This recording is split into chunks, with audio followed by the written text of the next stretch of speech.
We're told that sacrifice is noble, that laying down your life for another makes you a hero, that kindness is rewarded, that the universe recognizes selfless acts and repays them with blessings.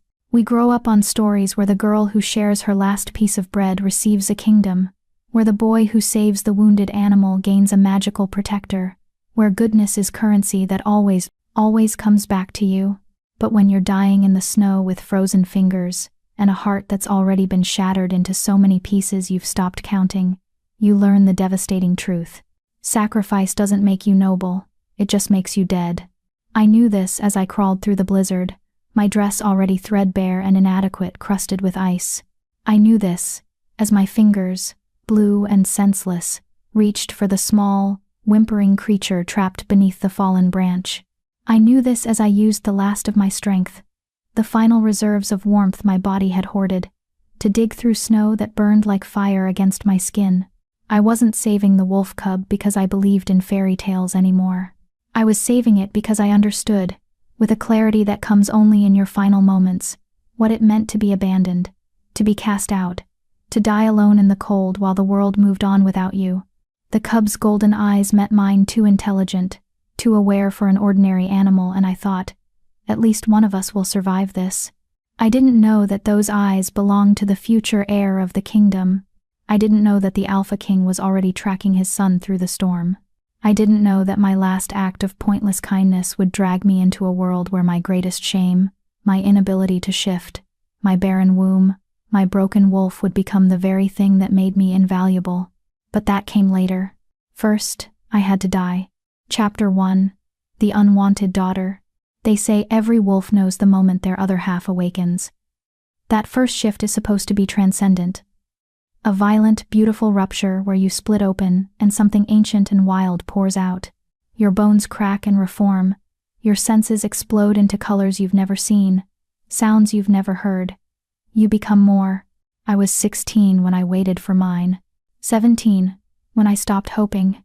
18, when my father finally said the words out loud. You're broken, Kira. No wolf. No shift. No future.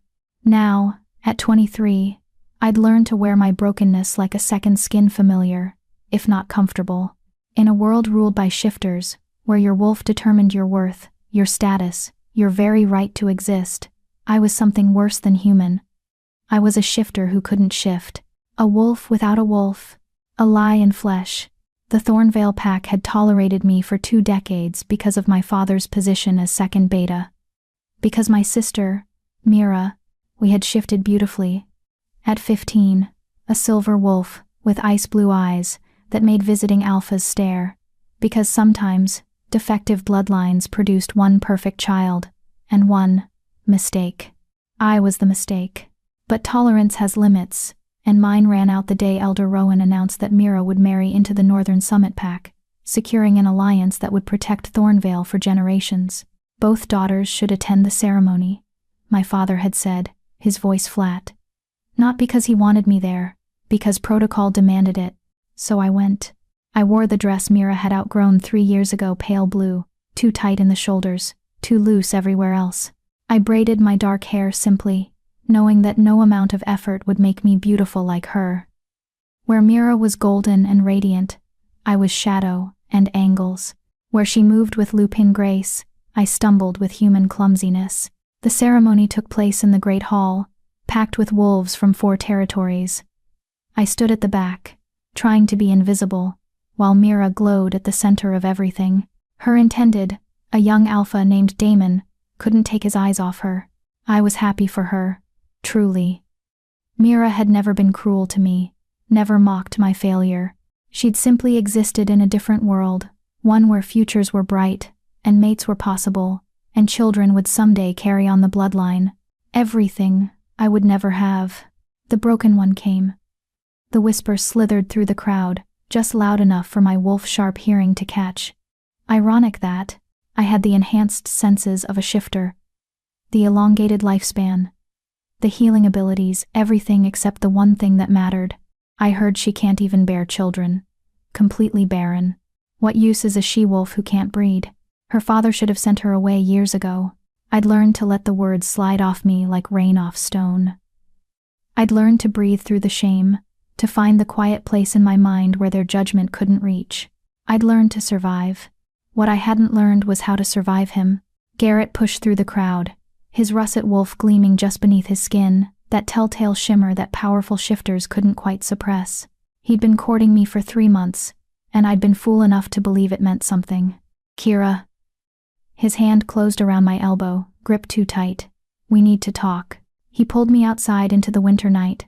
Snow had started falling, soft and deceptive. The kind of snow that looked beautiful until you realized how cold it truly was. I can't do this anymore, Garrett said, without preamble. His breath misted in the frigid air. I thought maybe it didn't matter. That you were enough without a wolf. But my father says, your father says you need a proper mate. I finished for him, voice steady. I wouldn't give him tears. One who can give you strong pups. One who can shift and hunt and fight beside you. Kira. It's fine. And the terrible thing was, I meant it. I'd known from the beginning, this was how it would end. You should go back inside. Mira's ceremony is starting soon. He hesitated, and for a moment I thought he might argue. Might say that I was wrong, that he chose me anyway, that love mattered more than biology or status or the howling expectations of the pack, but he just nodded and walked away. I stood in the snow, watching my breath cloud and dissipate, and felt nothing. That was the worst part. I'd gone so numb to rejection that even this losing the one person who'd pretended I might be worth something barely registered. Kira. My father's voice cracked across the courtyard. He emerged from the hall, face thunderous. Get inside. Now. I followed him into a small side room where my mother waited, her expression carefully neutral. That's how I knew something bad was coming. My mother only went blank when she was trying not to feel. The Northern Summit Pack's tax collector is here, Father said. He's demanding payment for the alliance. 3,000 gold pieces, or a daughter. Mother finished softly. The world tilted. Mira is already promised. Father continued, not meeting my eyes. And we don't have the gold. The harvests have been poor. The territory disputes have drained our resources. And, you're giving me to him. The words came out flat. Instead of Mira. It's not like that. It's exactly like that. I looked at my mother, who had tears streaming down her face but said nothing. Said nothing. You're trading me because I'm worthless anyway. Because a broken daughter is better than gold. Kira, please. When does he want me? Father swallowed. Tonight. He's leaving at dawn and wants to inspect the merchandise first. Merchandise. That's what I was. A bargaining chip. A consolation prize. The daughter they could afford to lose. Fine. I straightened my spine, pulled together the scraps of dignity I had left. I'll get my things. There's no time. Then I'll go as I am. The tax collector was a wiry man named Silas, with dead eyes and a smile that never reached them. He looked me over the way you'd examine a horse, checking teeth, bones, functionality. Can't shift, he noted. That's unfortunate. Still, she's young enough. Might get some use out of her in the breeding halls before she ages out. If not, the pleasure houses always need. She's yours, Father interrupted, voice hollow. The debt is paid. Silas grabbed my arm with fingers like iron. Come along, girl. We have a long journey. I looked back once as he dragged me toward his carriage. Mira had emerged from the hall, her face stricken. She reached toward me, mouth forming my name. I shook my head. This wasn't her fault. This was just the way the world worked. Broken things got discarded. Valuable things got protected. I'd always known which one I was. The journey north took 3 days. Silas didn't speak to me except to bark orders. I was fed enough to keep me alive, given water enough to keep me functional. At night, he chained me to the carriage wheel like an animal. On the 3rd night, the blizzard hit. Silas had dragged me into a shallow cave, more concerned with protecting his horses than his cargo. I huddled against the stone wall, dress soaked through, body shaking so hard my teeth rattled. Might not make it through the night, Silas observed dispassionately. Oh well. Can't be helped. He rolled over and went to sleep. I sat there in the dark, listening to the wind howl, feeling the cold seep deeper and deeper into my bones. This was how I would die. Frozen and alone in a cave with a man who saw me as defective merchandise. No ceremony, no mourning, no one would even know where to find my body. And then I heard it, a whimper, high and desperate, coming from outside the cave. I told myself to ignore it. I was barely alive myself. I had nothing left to give. But that sound, that terrible, lonely sound, cut through my numbness like a blade. I knew that sound. I was that sound. My body moved before my mind could stop it. I crawled toward the cave entrance, every movement agony. Silas didn't stir. The storm raged beyond the opening, a wall of white and wind and killing cold. And there, just visible in the snow, was a small dark shape pinned beneath a fallen branch. A wolf cub. Its golden eyes met mine, too bright, too aware, too human to be just an animal, and I knew with absolute certainty that I was about to do something incredibly stupid. I dragged myself out into the blizzard. The cold was an immediate shock, stealing what little warmth I had left. My fingers were already numb, my legs barely functional, but I crawled forward, inch by agonizing inch, until I reached the cub. The branch was heavy, weighted with ice. I wedged my shoulder under it and pushed with strength I didn't have. The cub whimpered again, paw trapped, blood dark against the snow. "It's okay," I whispered through chattering teeth. "It's okay. I've got you." One final push. The branch shifted. The cub pulled free, stumbling on 3 legs. And then the last of my strength gave out. I collapsed face first into the snow, the world already fading at the edges. The cub nuzzled my face, making desperate sounds, but I couldn't move anymore. Couldn't even shiver. The cold stopped hurting. That's how you knew you were dying. When the fire in your veins turned to ice, and the ice didn't hurt anymore, and everything just felt quiet. At least one of us will survive, I thought distantly, watching the cub through blurring vision. At least I saved someone. The last thing I saw before darkness took me was the cub's golden eyes beginning to glow, not with reflected light, but with something ancient and powerful and utterly impossible. And then a roar split the night, not a wolf's howl. A roar of pure, undiluted fury. The Alpha King had found his son. And me, dying in the snow beside him. Chapter 2. The Beast's Castle. Warmth. That was the first thing I registered. Not the pleasant warmth of summer sun or hearth fire, but the aggressive, almost painful warmth of a body that had forgotten what heat felt like. My fingers burned. My toes screamed. Every inch of skin prickled with the agony of frozen flesh, remembering it was supposed to be alive. I tried to open my eyes and couldn't. They were crusted shut, lashes frozen together. "She's waking." A woman's voice, soft and frightened. "Should I fetch?" "No." A man's voice, deep and cold as a winter river. "Leave us." Footsteps retreated quickly. A door closed with a heavy finality that made my chest tighten with instinctive fear. I forced my eyes open. The room was vast and beautiful in a way that felt aggressive. All white, marble and silver filigree. Enormous windows showing a gray sky. Tapestries depicting wolves in various states of hunt and glory. A fire roared in a hearth large enough to stand in. I was buried in furs on a bed that could have fit 6 people. And standing at the foot of that bed, backlit by the window, was the largest man I had ever seen. No. Not a man. An alpha. Everything about him radiated power, the breadth of his shoulders, the predatory stillness of his stance, the weight of his presence that seemed to press against my chest even from across the room. His hair was black as midnight, worn long enough to brush his collar. His face was all brutal angles, sharp jaw, blade-straight nose, high cheekbones that could have been carved from granite, but it was his eyes that made my breath catch. Gold. Pure molten gold. Exactly like the cub, I croaked, voice raw. "Is he?" "My son is alive."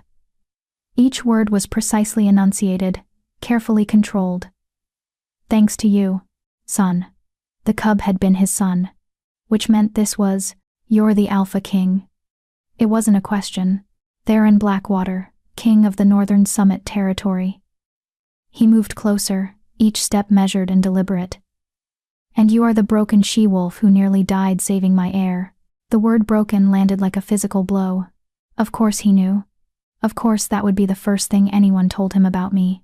I didn't know he was your son, I said, trying to push myself upright. My arms shook with the effort. I just heard him crying and You crawled out into a blizzard while dying of exposure yourself. His voice was utterly flat, emotionless. Why? Does it matter? Yes. I met those golden eyes, and saw no warmth in them, no gratitude, just cold calculation and something that might have been suspicion. Because I understood what it felt like, I said simply, to be trapped and alone and dying while the world ignored you. Something flickered across his face too fast to identify. He moved to the window, putting distance between us, his massive frame silhouetted against the gray light. You've been unconscious for 3 days, he said.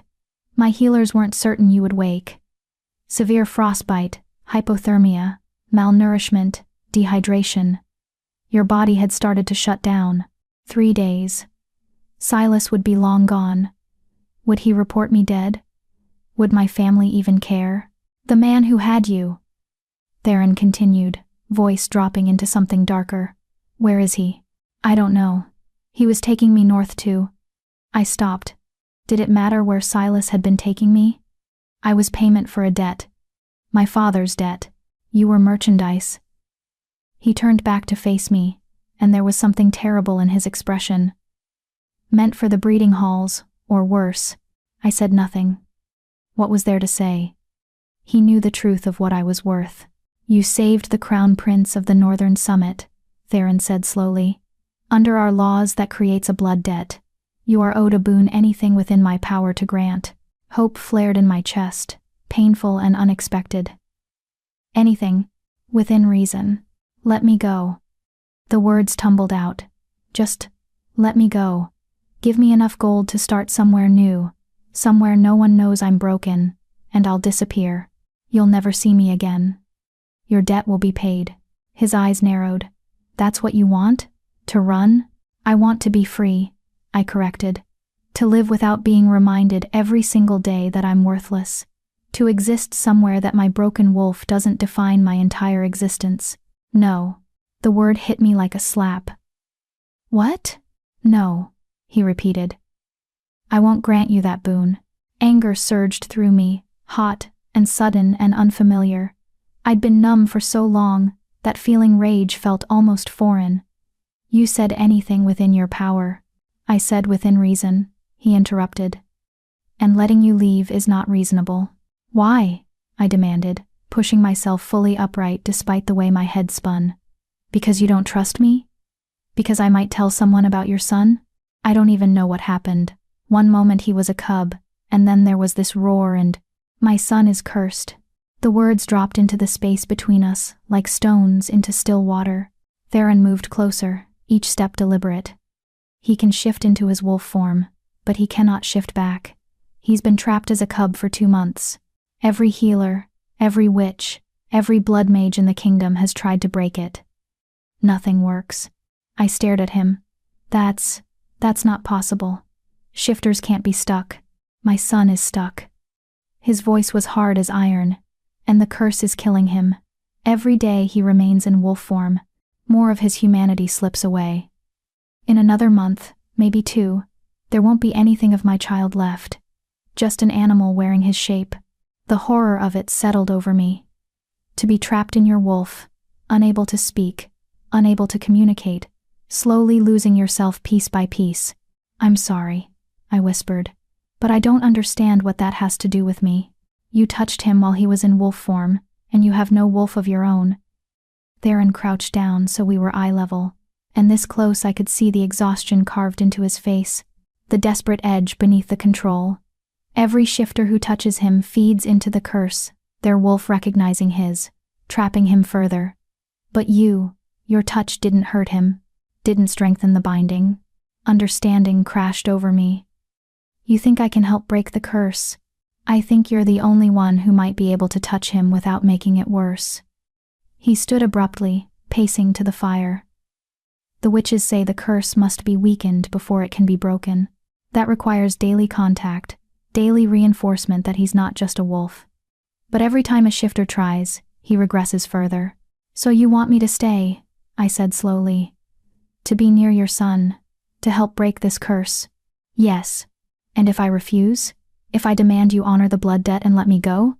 He turned to face me, and the expression in his golden eyes was absolutely merciless.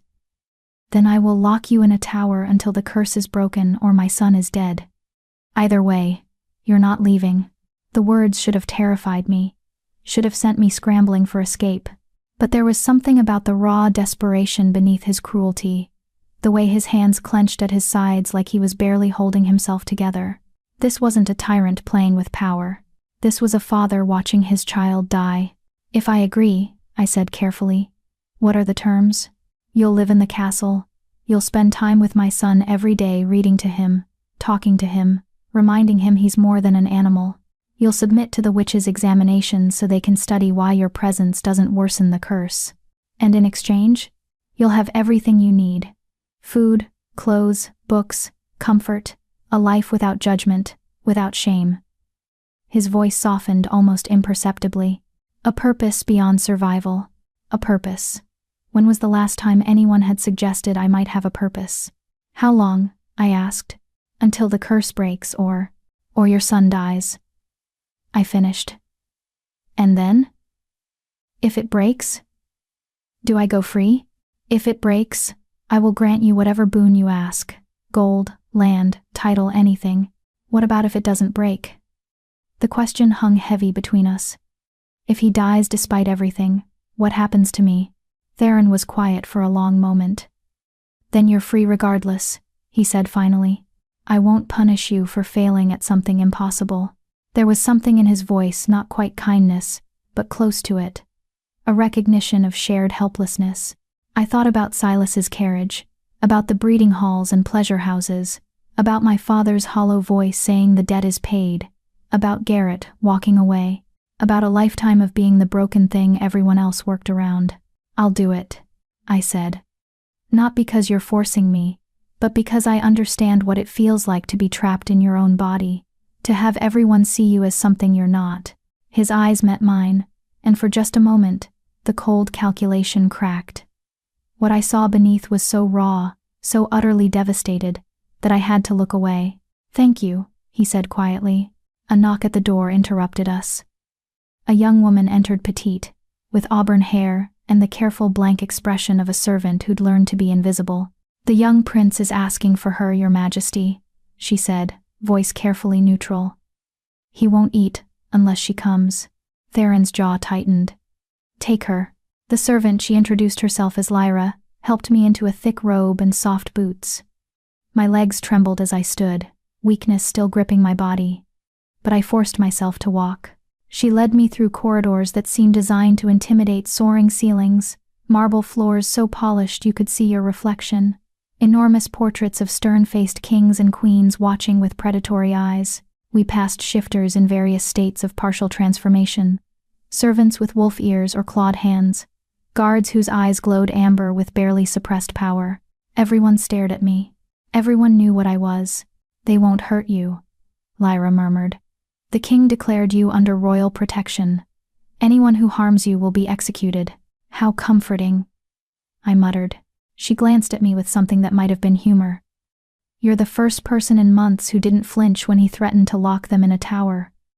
Most people collapse into hysterics. I've been threatened with worse. I believe that. She stopped before an ornate door. He's inside. Fair warning, he's still in wolf form. But he understands everything you say. Don't treat him like an animal. She opened the door. The room beyond was clearly a child's chamber, toys scattered across plush carpets, books stacked on low shelves, walls painted with murals of forests and mountains, and curled on an enormous cushion by the fire was a small black wolf with golden eyes. He lifted his head as I entered, ears perking forward. Hello, I said softly, moving slowly into the room. I'm Kira. You probably don't remember me. But The cub launched himself across the room and crashed into my legs, nearly knocking me over. He pressed his head against my stomach, making desperate whining sounds. Without thinking, I dropped to my knees and wrapped my arms around him. He was warm and solid and trembling. It's okay, I whispered, stroking his fur. I know you're scared. I know you feel trapped. But we're going to figure this out, all right? I promise. He pulled back just enough to look at me with those two intelligent eyes, and I saw the person trapped inside, saw the terror and frustration and desperate hope. My heart broke for him. What's your name? I asked. I can't keep calling you the prince in my head. He tilted his head, considering. Then he carefully pressed his paw against my hand once, twice, 3 times, paused, then twice more. 3 and 2. 5 letters. He did it again, but this time separated differently. 2, then 3. 2 letters, then 3? I guessed. He yipped excitedly. Okay. First letter. It took 15 minutes of paw taps and head shakes, but finally I had it. Riker, I said. Your name is Riker. He spun in a circle, yipping so loudly that Lyra poked her head in to make sure everything was all right. We're fine, I assured her. Riker was just telling me his name. The cub Riker settled back against me, resting his head on my lap. His breathing slowly evened out, the tension leaving his small body. Want me to read you something? I asked, reaching for the nearest book. He nudged it with his nose. Yes. So I read. Some adventure tale about brave wolves and distant lands. My voice was still rough, my body still weak, but Riker listened with absolute focus. Every so often he'd nudge my hand, wanting me to continue when I paused. We stayed like that until the light from the windows turned gold with sunset. I should probably go, I said reluctantly. Let you rest. Riker whined, pressing closer. I'll come back tomorrow, I promised. First thing, we'll read more, and maybe figure out a better communication system than paw taps, and… The door opened. Theron stood in the entrance, backlit by the corridor's light. His expression was carefully neutral, but his eyes fixed on where Riker was curled against me. He hasn't been that calm in weeks, he said quietly. He's not an animal, I replied. He just needs someone to remember that. Something shifted in Theron's face, a crack in the carefully maintained control. Will you dine with us tonight? In the family quarters, not the formal hall. It wasn't really a question, but he'd phrased it like one. Like my answer mattered. All right, I said. Riker finally, reluctantly let me stand, but as I moved toward the door, he trotted alongside me, pressing against my leg. He wants to come with you, Theron observed. Is that allowed? He's the crown prince. Everything is allowed. But there was something soft in his voice. Besides, he hasn't shown interest in anything but you since you woke. If your presence helps. So Riker followed me back to my chambers, where Lyra had laid out a dress, simple but beautiful, deep forest green. She helped me wash and dress, carefully avoiding the still healing frostbite on my fingers. Dinner was in a smaller room, intimate, compared to the grandeur of the rest of the castle. Just Theron, Riker, and me around a table that could have seated 8 but felt almost cozy with only us. The food was incredible, roasted meats, and fresh bread and vegetables I couldn't name. I ate slowly, aware of Theron watching me with those analytical eyes. Tell me about yourself, he said finally. About your pack, your family. So I did. Not because I wanted to, but because it felt like a trade my story for Riker's safety. I told him about being the broken daughter, about Mira's beauty and success, about Garrett's rejection and my father's choice. I didn't cry. I'd gone too numb for tears. When I finished, Theron was quiet for a long moment. Your father is a fool, he said finally, and the man who rejected you was too blind to see what stood before him. I looked up, startled by the vehemence in his voice. You saved my son when you were dying yourself, he continued. That speaks to character that no wolf, no ability to shift, could ever match. It was the kindest thing anyone had said to me in years. And despite everything, despite the threats and the prison that wasn't quite a prison and the impossible task ahead, I felt something loosen in my chest. Maybe, just maybe, I wasn't completely worthless after all. Riker pressed his head against my leg under the table, and I reached down to stroke his fur. We'll figure this out, I said, to both of them. Somehow, Theron's golden eyes met mine across the table, and for the first time, I saw something other than cold calculation. I saw hope. Subscribe if you believe Kira deserves a family that won't trade her away. Because broken hearts like hers need viewers who'll stay until the end, unlike everyone else in her life. Drop a comment telling Kira she's not worthless. She can't hear you. But maybe your words will remind someone else who feels forgotten that they matter too. Chapter 3. The castle had a library. I discovered it on my 4th day, while Riker napped in a patch of sunlight streaming through my chamber windows. Lyra had mentioned it in passing 3 floors down, West Wing, can't miss it. And I'd felt my heart quicken with something dangerously close to hope. Books had always been my escape. When the pack whispered about my broken wolf, when Garrett looked through me instead of at me, when my father's disappointment grew too heavy to bear, I disappeared into stories, into worlds where broken things could still matter. The library doors were 15 feet tall, carved with intricate scenes of wolves running beneath stars. I pushed them open and stopped breathing. It was enormous. 3 stories of books rising toward a domed glass ceiling, spiral staircases connecting the levels, reading nooks tucked into alcoves, long tables scattered with open volumes. The smell hit me like a physical thing, paper and leather and dust and knowledge. Beautiful, isn't it? I spun. Theron stood behind me, moving with that unnatural shifter silence. He wore simpler clothes today, black shirt, dark pants, but somehow looked even more imposing without the royal trappings. I didn't hear you, I said, pressing a hand to my racing heart. I know. A ghost of something that might have been amusement touched his mouth. You were too busy looking like someone who'd found sanctuary. Was that what this felt like? Sanctuary? Riker's asleep, I said, feeling oddly defensive. I thought I'd explore while he rested. You don't need to justify yourself. Theron moved past me into the library, his large frame somehow fitting naturally among the shelves. This place is yours to use as you wish. Everything here is. I followed slowly, fingers trailing along leather spines. Why do you have so many books? I thought shifters preferred. I don't know. Hunting, fighting, physical pursuits. Is that what they taught you in Thornvale?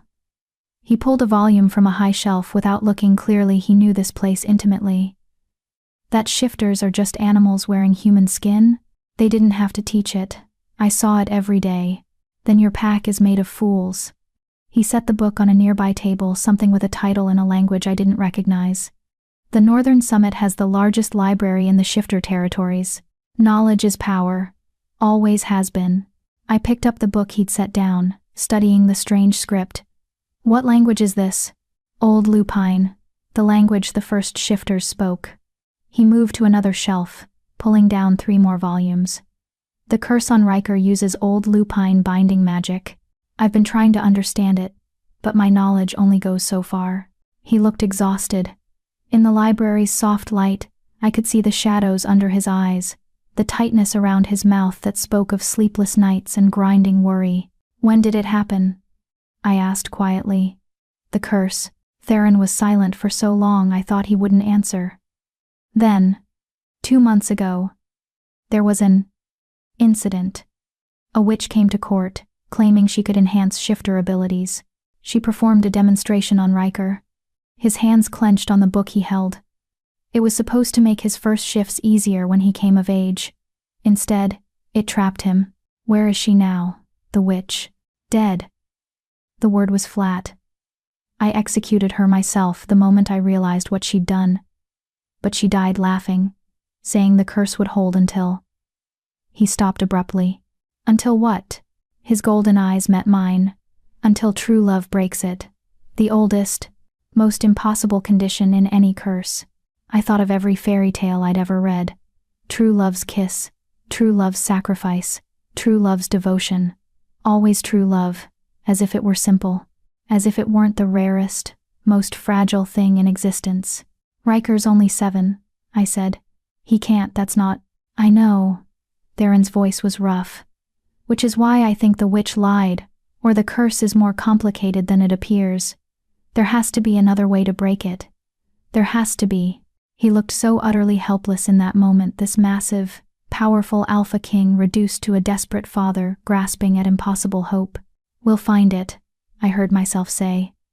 In these books, in the witch's knowledge, somewhere, we'll find the answer. Why do you care? The question came out sharp. You could leave. The blood debt is satisfied by your presence alone. You could demand I send you away with gold and go where? I interrupted. Back to a world that sees me as broken? At least here, I have a purpose. At least here, Riker doesn't look at me and see a failure. Understanding flickered across Theron's face. You're not broken. You called me that yourself, 4 days ago. I was. He paused, seeming to struggle with words. I was repeating what I'd been told, what the reports said. I shouldn't have. It was as close to an apology as I'd likely get from an Alpha King. Help me with these, he said, gesturing to the pile of books. If you can read Old Lupine, we can work faster. I can't read it. Then I'll teach you. So we spent the afternoon surrounded by books, Theron's deep voice explaining the strange symbols and grammar of a dead language. He was patient in a way I didn't expect, repeating explanations, finding simpler examples, never making me feel stupid for not understanding immediately. And slowly, words began to take shape. Simple ones at first. Wolf, moon, blood, binding. You're a natural, Theron said, watching me work through a basic text. Most people take weeks to get this far. I've always been good with languages. I frowned at a particularly complex symbol. What's this one? That's devotion. But it has layers, not just loyalty, but willing sacrifice. Choosing something even when the cost is high. Our eyes met over the page, and something passed between us. An understanding. A recognition. We both knew about devotion that cost too much. Kira. Riker's bark echoed from the corridor, followed by the scratch of claws on marble. He burst through the library doors, tail wagging frantically, and launched himself at me. I caught him with a laugh, stumbling back into a bookshelf. I'm here, I assured him, ruffling his fur. I was just learning something interesting. He sniffed at the books, then sneezed dramatically. He's never liked studying, Theron said, and there was real affection in his voice. Takes after his mother that way. She preferred the forest to the library. It was the first time he'd mentioned Riker's mother. I wanted to ask, where was she? Why wasn't she here helping? But the shuttered look that crossed Theron's face stopped me. Come on, I said to Riker instead. Let's go find something more fun to do.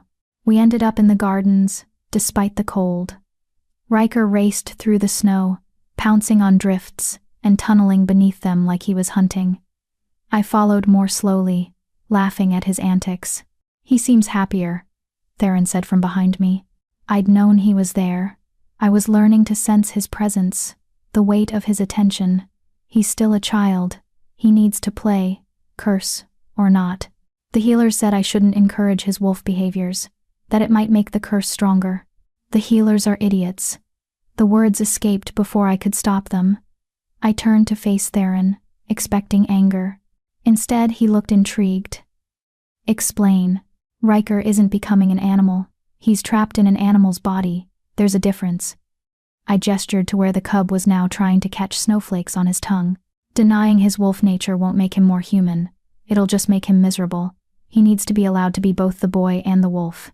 That's what will keep him whole. Theron studied me with those penetrating golden eyes. You understand him. I understand what it's like to be caught between two worlds, never quite fitting in either. Because you can't shift. Because I'm not supposed to exist. The words came out more bitter than I intended. I have a shifter's senses, a shifter's strength and healing, but no wolf. I'm neither human nor true shifter.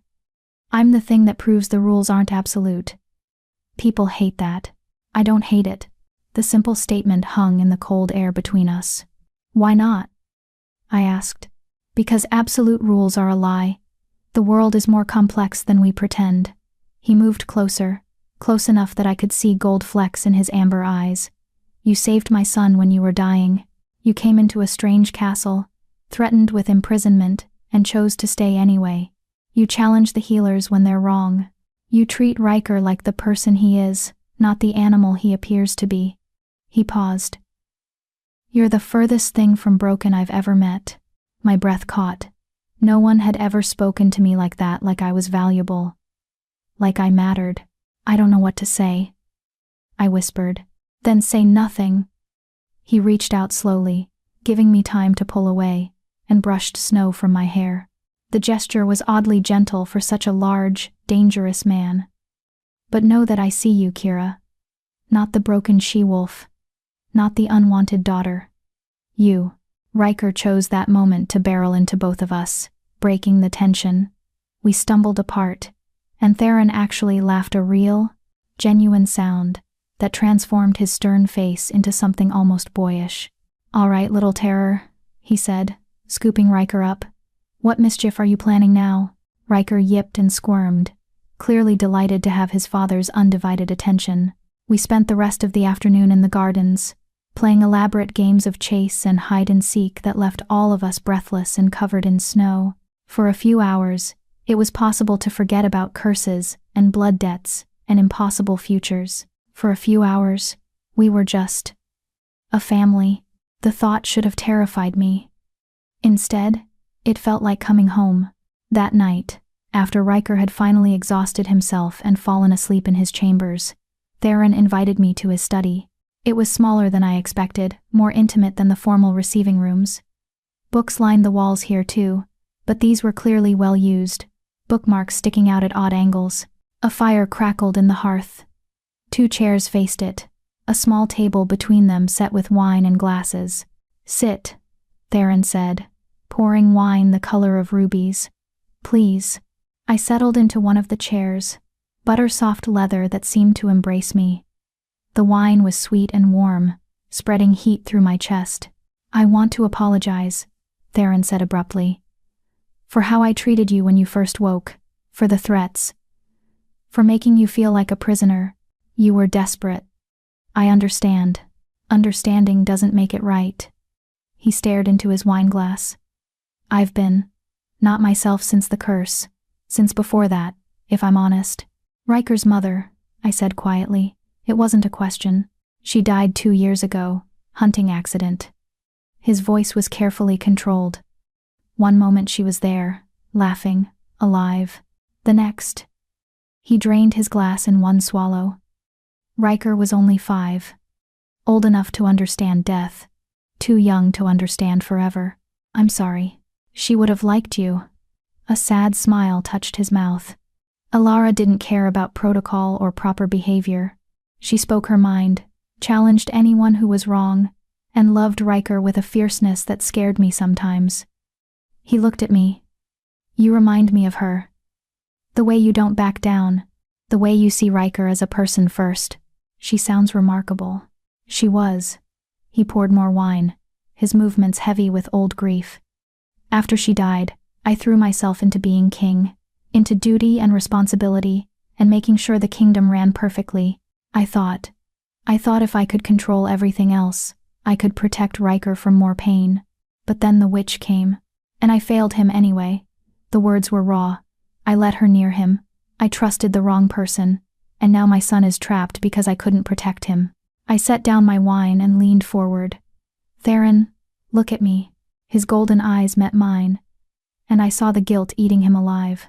"This isn't your fault," I said firmly. "The witch lied. She manipulated.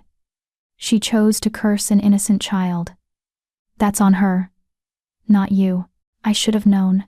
You're not all powerful. You're just a father trying his best." I reached out and, before I could second-guess myself, took his hand. His fingers were warm and calloused against mine. "And you're doing everything possible to save him. That's what matters." He stared at our joined hands like he couldn't quite believe they were real. "How are you so wise?" "I'm not wise. I've just survived enough to know that sometimes terrible things happen, and they're no one's fault. They just are. Like being born without a wolf." "Exactly." We sat in comfortable silence, hands still clasped, watching the fire dance. It felt natural, this quiet intimacy, like we'd known each other far longer than a handful of days. "Can I ask you something?" I said finally. "Anything. That first day, when you threatened to lock me in a tower if I refused to help." I looked at him. "Would you really have done it?" Theron was quiet for a long moment. I don't know, he admitted. I'd like to think no, that I wouldn't imprison someone for refusing an impossible task. But when it comes to Riker, he squeezed my hand. I'd burn the world to save him. Lock away anyone who might help but wouldn't. I'm not proud of that desperation, but I won't pretend it doesn't exist. At least you're honest. Always. His thumb traced small circles on the back of my hand, probably unconscious, but it sent shivers up my arm. I'll never lie to you, Kira. You deserve better than that. The intensity in his gaze made my breath catch. This felt dangerous, this connection forming between us. I was supposed to be here temporarily, just until the curse broke. I wasn't supposed to care about this broken family. I wasn't supposed to be falling for an alpha king who looked at me like I mattered. I should go, I said, but didn't move. It's late. Stay, Theron said. Just a little longer. Tell me something. Anything. I want to know you. So I told him about books. About the stories I'd escaped into as a child. The adventures I'd lived through pages. About how I'd taught myself 6 languages just by reading. How I could lose hours in a good story and emerge feeling like I'd traveled worlds. And he listened. Really listened. Asking questions. Remembering details. Engaging with my words like they mattered. No one had ever done that before. I have something for you, he said eventually, standing and moving to his desk. He pulled out a small leather-bound book, old, but beautifully preserved. What is it? I asked, taking it carefully. Alara's journal, from when she was young, before we married. His voice was soft. She filled it with riddles. She loved them, collecting them, making up new ones, challenging people to solve them. I opened the book carefully. Page after page of riddles, written in an elegant script. Some I recognized, many I didn't. Why are you giving me this? I whispered. Because you remind me that joy is still possible, that there's more to life than duty and grief. He touched the book gently. And because I think she'd want someone like you to have it. Someone who sees the world differently. Tears pricked my eyes. Thank you. I'll treasure it. There's one riddle she never solved, Theron said. She heard it from an old witch, and spent years trying to figure it out. It's marked on the last page. I flipped to the end. There, in Alara's script, were 3 lines. I am given freely but never taken. I can be broken but leave no pieces. I grow stronger when tested, yet I am the most fragile thing. What am I? Do you know the answer? I asked. No. Even the witch wouldn't say. He smiled, sadly. Alara used to joke that she'd figure it out eventually, that some riddles were worth waiting for. I stared at the words, something nagging at the edge of my mind. The answer felt close, like a name on the tip of my tongue. I'll figure it out, I promised. For her, for you, for yourself, Theron corrected gently. That's what matters most. When I finally left his study, the journal clutched to my chest. I realized something terrifying. I was happy. For the first time in longer than I could remember, I was genuinely, deeply happy. And that scared me more than any curse ever could. Chapter 4. Walls Coming Down. The weeks that followed developed a rhythm that felt almost like belonging. Mornings with Riker reading, playing, teaching him new ways to communicate. I'd fashioned a board with letters that he could paw at, spelling out simple words. It was slow and frustrating for him, but the joy in his golden eyes when I understood what he was trying to say made every painstaking minute worthwhile. Afternoons in the library with Theron, poring over ancient texts, searching for any mention of curses like Riker's. We'd fallen into an easy partnership, him reading aloud an old lupine, me taking notes and asking questions, both of us occasionally dissolving into debate when we disagreed on interpretations. Evenings in his study, sharing wine and stories, those were my favorite hours. When the king's mask slipped, and I got to see just Theron, the man who loved his son desperately, who missed his wife with an ache that never fully healed, who had a dry wit that caught me off guard and made me laugh until my sides hurt.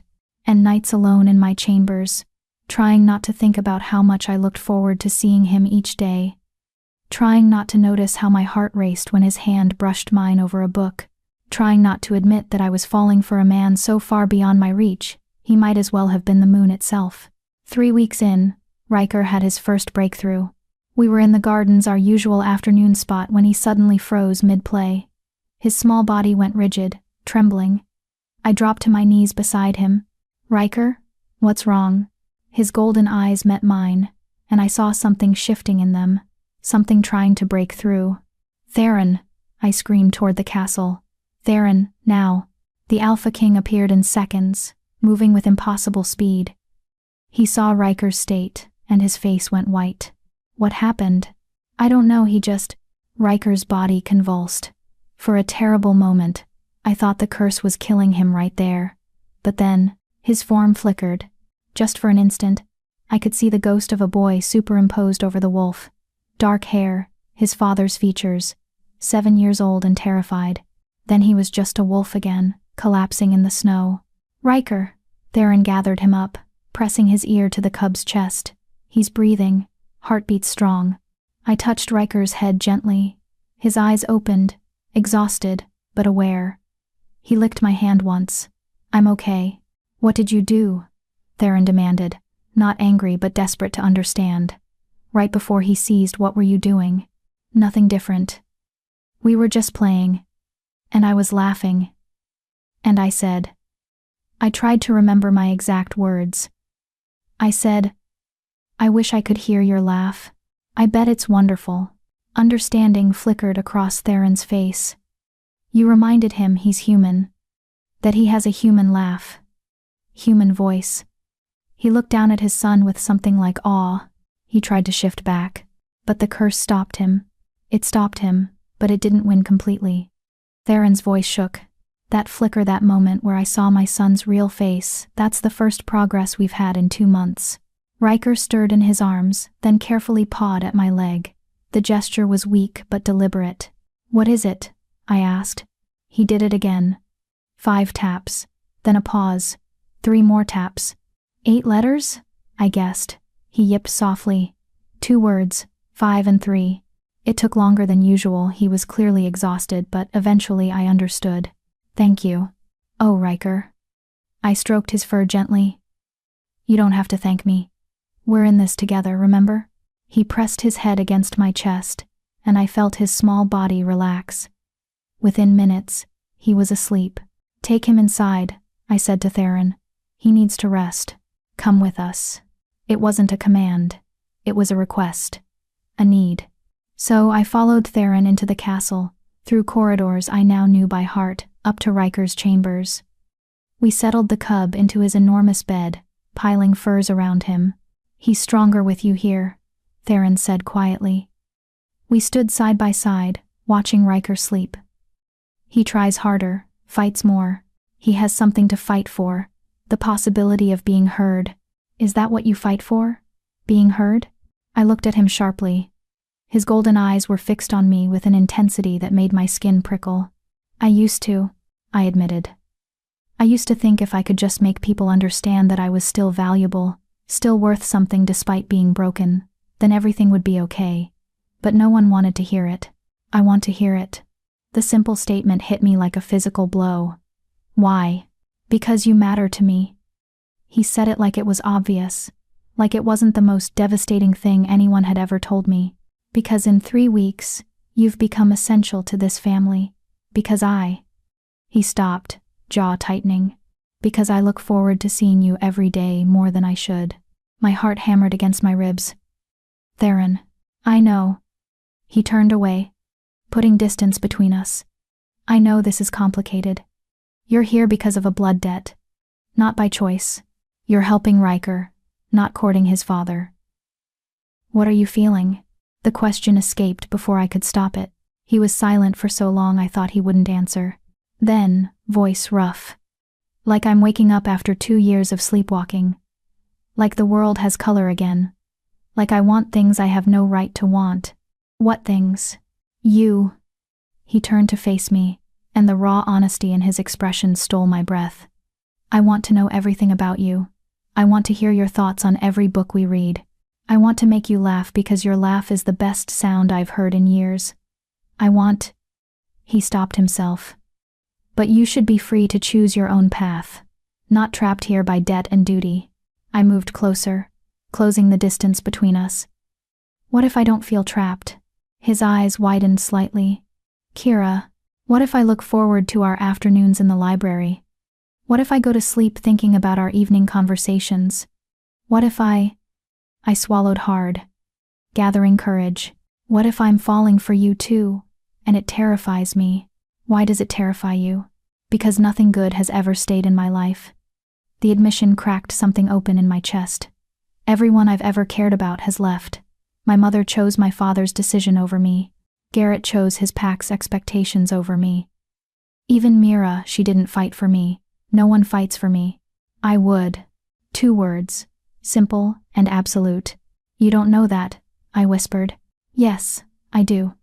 He reached up slowly, giving me every chance to pull away, and cupped my face in his large hands.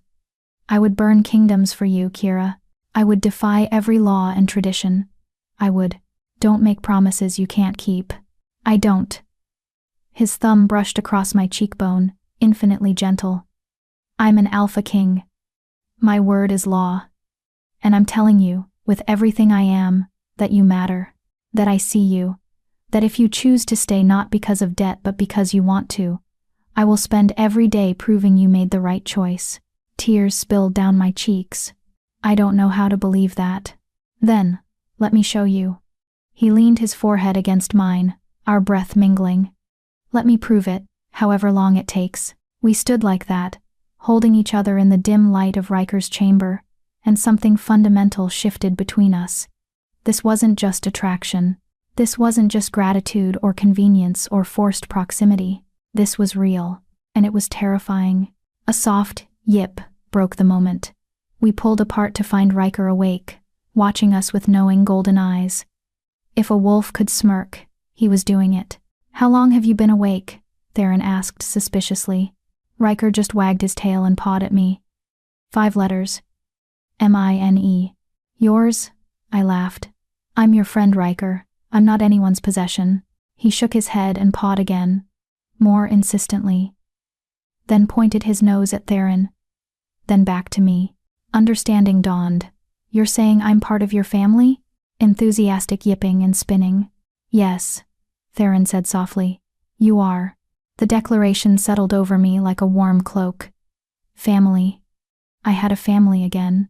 The next morning, I woke to find a gift outside my door. A dress. But not just any dress, this was exquisite. Deep midnight blue that faded to silver at the hem, embroidered with constellations. The fabric felt like water, cool and smooth. A note was pinned to it in Theron's angular handwriting. For tonight, there's a dinner I cannot avoid. I'd like you there, not as obligation, as my guest. My choice. Tea. My hands shook as I held the dress. This felt significant. Dangerous. If I wore this, if I appeared at his side at a formal dinner, people would talk, would speculate, would see me as the Alpha Kings. What? Companion? Potential mate? The broken she-wolf who couldn't shift, standing beside the most powerful alpha in the territories. It should have been laughable. Instead, it felt like possibility. Lyra helped me dress that evening, doing something complicated with my hair that made it cascade in dark waves. She produced cosmetics, subtle but effective, that emphasized my eyes and lips. You look beautiful, she said, stepping back to admire her work. I stared at my reflection. The woman looking back was a stranger, elegant, confident, the kind of woman who might actually belong in a castle. I looked terrified. I corrected. That too, she smiled. But the king won't care. He'll just see you. The dinner was in the grand hall the first time I'd been there. It was overwhelming. Vaulted ceilings painted with murals of legendary wolves, long tables laden with more food than I'd seen in my life, and dozens of shifters in formal dress. Every eye turned to me as I entered. The whispers started immediately. I caught fragments. Can't even shift. What is the king thinking? Broken she-wolf has no business. My steps faltered. This was a mistake. I didn't belong here. I should turn around, go back to my chambers, hide. Then Theron was there. He appeared at my side like a shadow, offering his arm. He wore formal regalia, black and silver, his house colors, and looked every inch the commanding Alpha King. "You're breathtaking," he murmured, low enough only I could hear. "They're all staring. Let them." His hand covered mine on his arm. "You're here as my honored guest. Anyone who has a problem with that can take it up with me directly." The threat in his voice was subtle but unmistakable. Around us, the whispers quieted. He led me to the head table, seating me at his right hand, the position traditionally reserved for the queen or the king's chosen mate. The statement couldn't have been clearer. Beside me, a woman with silver hair and ice-blue eyes watched with calculating interest. She was beautiful in a cold, sharp way like a blade. "Lady Morgana," Theron said, voice carefully neutral. "Allow me to introduce Kira of Thornvale.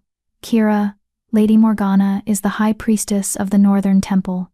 "The broken she-wolf," Morgana said, not unkindly. "I've heard about you. You're the one caring for the young prince." "I'm his friend," I corrected. "Interesting." She sipped her wine. "And tell me, Kira of Thornvale, what do you think of our curse problem?" "I think curses are usually more complicated than they appear," I said carefully, "and that breaking them requires understanding what they truly bind." "Clever answer." Morgana's smile didn't reach her eyes. "But do you believe in true love?" The question hung in the air like a trap. "I believe love is real," I said slowly. "But I think true love as a concept is often misunderstood. It's not magic. It's not instant. It's choice and commitment, and seeing someone fully flaws and all, and choosing them anyway, even if they're broken? Especially then." I met her gaze steadily, because broken things can still be valuable, can still be loved. Something flickered in Morgana's expression. Surprise, perhaps. Or respect. "Indeed," she murmured. "Perhaps there's more to you than appears." The dinner progressed, and I found myself actually enjoying parts of it. Theron kept up a steady stream of quiet commentary, pointing out the various dignitaries and their ridiculous political maneuverings. His dry humor made me stifle laughter more than once, but I was aware of the scrutiny. Every move I made was watched, judged, weighed. Halfway through the meal, a young alpha approached our table. He was handsome in a conventional way, blonde, blue-eyed, built like a warrior. "Your Majesty," he said with a bow. "I wondered if I might have the honor of dancing with your guest." The pause before guest was deliberate, an insult disguised as courtesy. "Kira is not entertainment for visiting alphas," Theron said, voice dropping into something dangerous. "I meant no disrespect, and yet you offered it anyway." Theron stood, his massive frame making the young alpha look suddenly small. "Kira is under my personal protection. She is honored above anyone in this room except my son. If you cannot treat her with proper respect, you can leave." The hall went dead silent. The young alpha paled. "My apologies, Your Majesty, I did not mean." "Leave. Now." He fled. Theron sat back down, jaw tight. Under the table, I found his hand and squeezed. "You didn't have to do that," I murmured. "Yes, I did." He looked at me, eyes blazing. "No one disrespects you. Not in my presence. Not ever." Around us, the message had been received. The Alpha King had claimed me. Not as property, but as someone valuable. Someone worthy of protection. It should have felt overwhelming. Instead, it felt safe. After dinner, Theron led me out to a private balcony overlooking the mountains. The moon was full, painting everything in silver light. "I'm sorry," he said. "I know that was difficult. It was worth it." I leaned against the railing, "To see you put that arrogant alpha in his place." He laughed, genuine and warm. "You're not supposed to encourage my tyrannical tendencies." "Who says I'm not?" We stood in comfortable silence, watching the stars.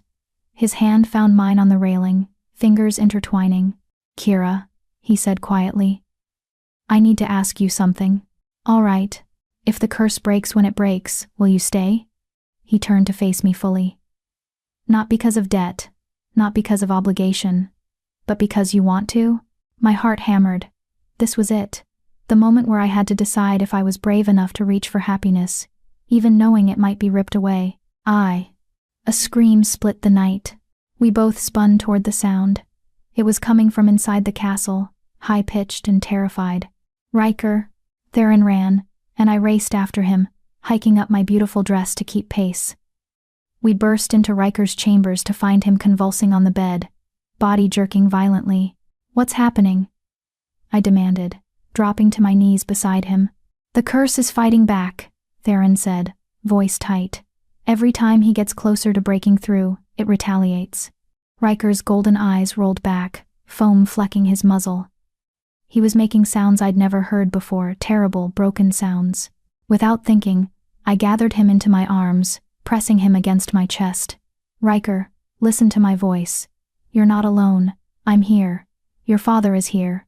We've got you." His convulsions didn't stop, but he seemed to focus on my voice. "Remember the riddle?" I said desperately. "The one in your father's study? I am given freely but never taken. I can be broken but leave no pieces. What's the answer, Riker? Tell me the answer." His body stilled slightly, his eyes fixed on mine. "That's right," I encouraged. "Think about it. What grows stronger when tested? What's the most fragile thing?" Riker's form flickered again, boy and wolf, overlapping, fighting. His mouth opened, and for one impossible moment, I heard a child's voice. "Love," he whispered.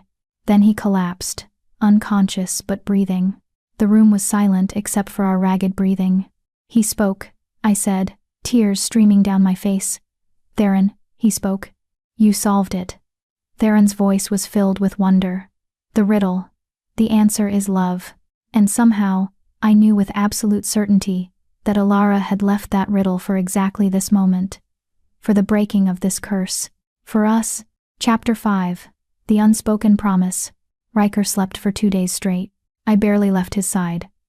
Theron brought meals to the chamber, and we took turns keeping watch, holding Riker's small paw, talking to him about nothing and everything. The healers came and went, examining him with careful hands and worried expressions. "His vitals are strong," the head healer, an elderly woman named Senna, said on the second day. "But something fundamental has shifted. The curse is weakening." "How can you tell?" Theron asked. Senna gestured to Riker's sleeping form. "Look at him, really look." I did. At first, I saw nothing different. Then, "He's bigger," I breathed. "Just slightly. But he's grown." "Exactly," Senna nodded. "The curse was preventing his natural development, keeping him locked as he was, the moment it took hold. But now..." She smiled. The first genuine smile I'd seen from any of the healers. "Now he's aging normally again. Growing as he should." "Because he spoke," Theron said, voice rough with emotion. "Because Kira helped him break through, even for a moment." "Love," I murmured, remembering that single whispered word, the riddle's answer. He understood. Senna's sharp eyes moved between us. "The curse was laid with old lupine blood magic. It requires old lupine truth to break." She paused meaningfully. "The riddle was written in old lupine, and its answer, love, is the oldest truth there is. But he's not free yet," Theron said. "He's still trapped. These things take time, Your Majesty. Curses aren't broken in a single moment. They're eroded, weakened, chipped away piece by piece."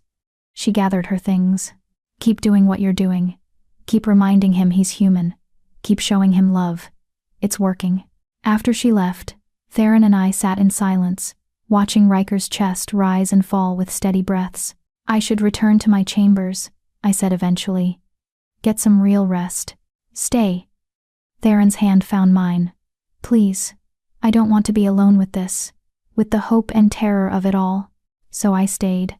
We moved to the chairs by Riker's fire, sitting close enough that our shoulders touched. Theron kept my hand in his, thumb tracing absent patterns on my skin.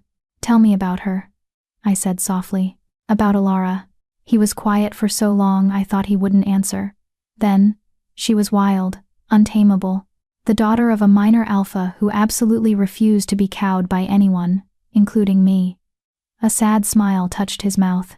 "I was young when we met, barely 23, and newly crowned after my father's death. Arrogant, certain I knew everything. What happened?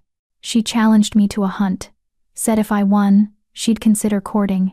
If she won, I had to publicly admit she was the better hunter. He laughed quietly. She won, and I fell in love with her in that moment, watching her stand before the entire court, demanding I keep my word. Did you? Of course. I announced to everyone that Alara was the finest hunter in the kingdom. His voice softened. And then I asked if she'd marry me anyway. Said I needed someone who would keep me humble. She said yes. Eventually. Made me work for it first. He squeezed my hand. We had 7 years together. 7 years of arguments and laughter and love. And Riker, he was our miracle. We'd almost given up on having children when she got pregnant. The word pregnant sent a sharp pang through my chest. That was something I could never give him. Never give anyone. You're thinking about your infertility, Theron said, reading me too easily. It doesn't matter. It matters to you. He turned to face me fully. Kira, look at me. I forced myself to meet his golden eyes. I already have a son, he said firmly. I'm not looking for a broodmare or a way to produce more heirs. I'm looking for a partner, someone who sees me not the king, not the alpha, but me. Someone who challenges me and makes me laugh, and reminds me there's more to life than duty. His hand cupped my face. Someone exactly like you. But what if... No. He cut me off gently. No what ifs. What if the sky falls? What if the moon stops rising? What if any of 1,000 impossible things happen? He leaned closer. I know what I want. The question is, do you? Did I? The terrified, broken part of me wanted to run, to protect myself from inevitable heartbreak, but the part that had been slowly healing over these weeks, the part that felt safe and seen and valued, that part wanted to be brave. I want you, I whispered, but I'm scared. So am I. The admission was raw, terrified, actually, of failing another person I love, of not being enough, of losing you like I lost her. I'm not her. I know. His thumb brushed my lower lip. You're Kira, fierce and intelligent and brave enough to save a dying wolf cub when you yourself were dying, brave enough to stay when anyone else would have run. Brave enough to... I kissed him. I didn't plan it, didn't think it through. Just leaned forward and pressed my lips to his, cutting off his words with action instead. He froze for half a heartbeat. Then his arms came around me, pulling me closer, and he kissed me back with a hunger that stole my breath. His mouth was warm and insistent, tasting of wine and want. My fingers tangled in his hair, and he made a low sound that I felt all the way to my toes. When we finally broke apart, both breathing hard, his eyes had gone molten gold, his wolf pressing close to the surface. That was... He trailed off, seemingly at a loss for words. A mistake? I suggested, sudden doubt creeping in. Perfect. He pulled me back, kissing me again slower this time, savoring. Absolutely perfect. We stayed like that, trading kisses and whispered words, until exhaustion finally claimed us both. I woke hours later to find myself curled in the chair with Theron's arms around me, my head on his chest, his heartbeat steady beneath my ear. It should have felt awkward. Instead, it felt right. A soft yip made me stir. Riker was awake, watching us with bright, knowing eyes. His tail wagged slowly. Morning, I mumbled, carefully extracting myself from Theron's embrace. The Alpha King made a disgruntled sound but didn't wake. I moved to Riker's bed, running my fingers through his fur. How are you feeling? He nuzzled my hand, then carefully, deliberately pawed at his letterboard. Better. Good. You scared us, you know. Sory. Don't apologize. You're fighting so hard. I kissed the top of his head. I'm proud of you. He looked past me to where Theron still slept, then back to me. His expression, as much as a wolf could have one, was smug. Yes, I said, fighting a smile. Your father and we're figuring things out. Good. Then, more letters. Mom. The word hit me like a physical blow. Riker, I'm not... He pawed insistently. Mom. You. Tears pricked my eyes. I can't replace your mother. I would never try to. He shook his head and pawed again. Not. T-R-E-P-L-A-C-E, pause, N-E-W. A new mom? I whispered. He bumped his head against my chest. Yes. Oh, Riker. I hugged him carefully. That's a lot. Your father and we're just starting to— He's right, you know. I jumped. Theron was awake, watching us with soft eyes. How long have you been listening? I demanded. Long enough. He stood, moving to join us. Riker, are you sure? The cub yipped emphatically and pawed. Y-E-S-L-O-V-E-H-E-R. I love her too, Theron said simply, eyes never leaving mine. I know it's fast. I know it's complicated. But I'm not going to pretend I don't feel what I feel. Theron, I'm not asking you to marry me tomorrow, he interrupted gently. I'm just asking you to stay, to let this, whatever this is between us, develop naturally. No pressure, no expectations. Just possibility. Possibility. Such a simple word for something so enormous. Okay, I heard myself say. I'll stay. Riker spun in circles on his bed, yipping excitedly. Theron's smile was radiant, transforming his severe face into something almost boyish. Okay, he echoed, and kissed me again, soft and sweet and full of promise. The next week passed in a blur of careful happiness. Theron had duties that pulled him away during the day's audiences with visiting alphas, territorial disputes to mediate, the endless bureaucracy of running a kingdom. But every evening, he made time for us.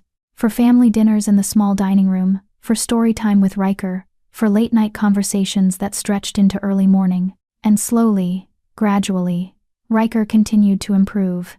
He spoke more often now, single words, sometimes short phrases. His voice was rough and unused, but it was there, human, real. Book, he'd say, pawing at his favorite adventure story.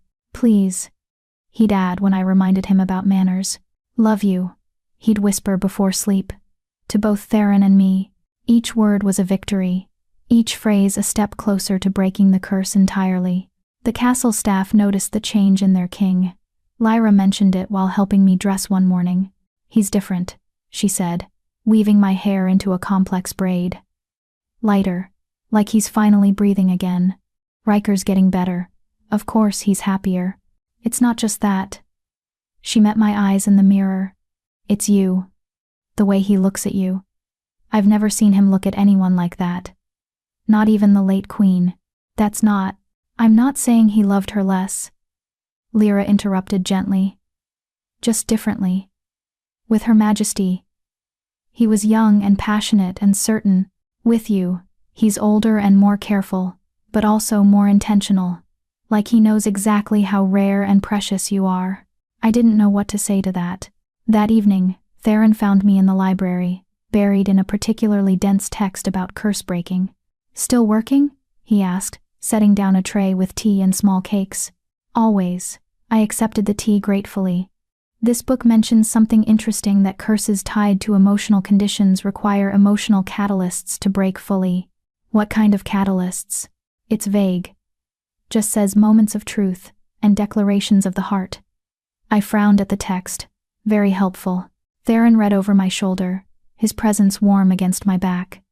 Maybe it means Riker needs to witness something. An example of the answer to the riddle. Love? I turned to look at him. But he sees us. He sees us beginning, Theron corrected, finding each other. But maybe he needs to see love fully realized, committed, chosen. You're suggesting we're the key to breaking the curse. Or part of it. He tucked a loose strand of hair behind my ear. The witch said true love would break it. Everyone assumed she meant Riker's true love, some future mate when he came of age. But what if she meant the true love around him? The love that sustains him? It made a terrible kind of sense. So what do we do? Show him. Theron's hand cupped my face. Show him what love looks like when it's real. When it's chosen despite every reason not to. When it's brave enough to exist against all odds. Like us. I whispered. Exactly like us. He kissed me softly. A broken she-wolf and a grieving king, choosing each other anyway. We sat there in the library, surrounded by ancient texts and fading light, and I realized something. I wasn't just falling for Theron anymore. I'd already fallen. Completely. Irrevocably. And for the first time in my life, I wasn't afraid of that truth. 2 days later, everything changed. I was with Riker in the gardens, watching him play in the snow. He'd grown noticeably now the size of an adolescent wolf, rather than a cub. His movements were stronger, more confident. "Kira!" He called actual words, not just yips. "Watch this." He gathered himself and leaped over a snowdrift, clearing it easily, landing with obvious pride. That was amazing. I applauded. He trotted over, tongue lolling in a wolf's smile. "Getting stronger. You are." I knelt to his level. "How do you feel?" "Different." He tilted his head, considering. "Less stuck. Like I can almost." His body began to shimmer. "Riker," I said carefully. "What's happening?" "I can feel it." "The shift." His voice was strained. "I can feel my other form. Not just remember. Feel. Don't push too hard." But he wasn't listening. His golden eyes had gone distant, focused inward. His body shook. That familiar flicker, starting boy and wolf, overlapping, fighting for dominance.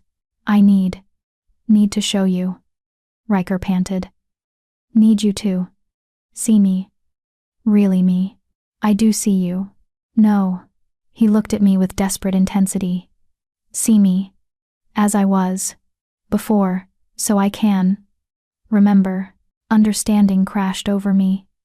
He needed a witness. Someone to hold the image of his human form in their mind while he reached for it. "Okay," I said, forcing calm into my voice. "Okay, Riker. I'm here. I'm watching. Show me who you are." He closed his eyes and I felt it, the surge of power, of will, of desperate determination. His small body convulsed, bones crackling, fur rippling, and then, light. Blinding, golden light that forced me to shield my eyes. When it faded, a boy knelt in the snow where the wolf had been. He was 7 years old, naked and shivering, with dark hair that fell into golden eyes. His father's son in every feature, the sharp jaw, the proud nose, the fierce expression. "Kira?" His voice was thin and scared. Did it work?"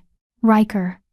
I lunged forward, wrapping him in my cloak, pulling him against me. Yes, it worked. You did it." He clung to me, shaking whether from cold or emotion or exhaustion. I couldn't tell.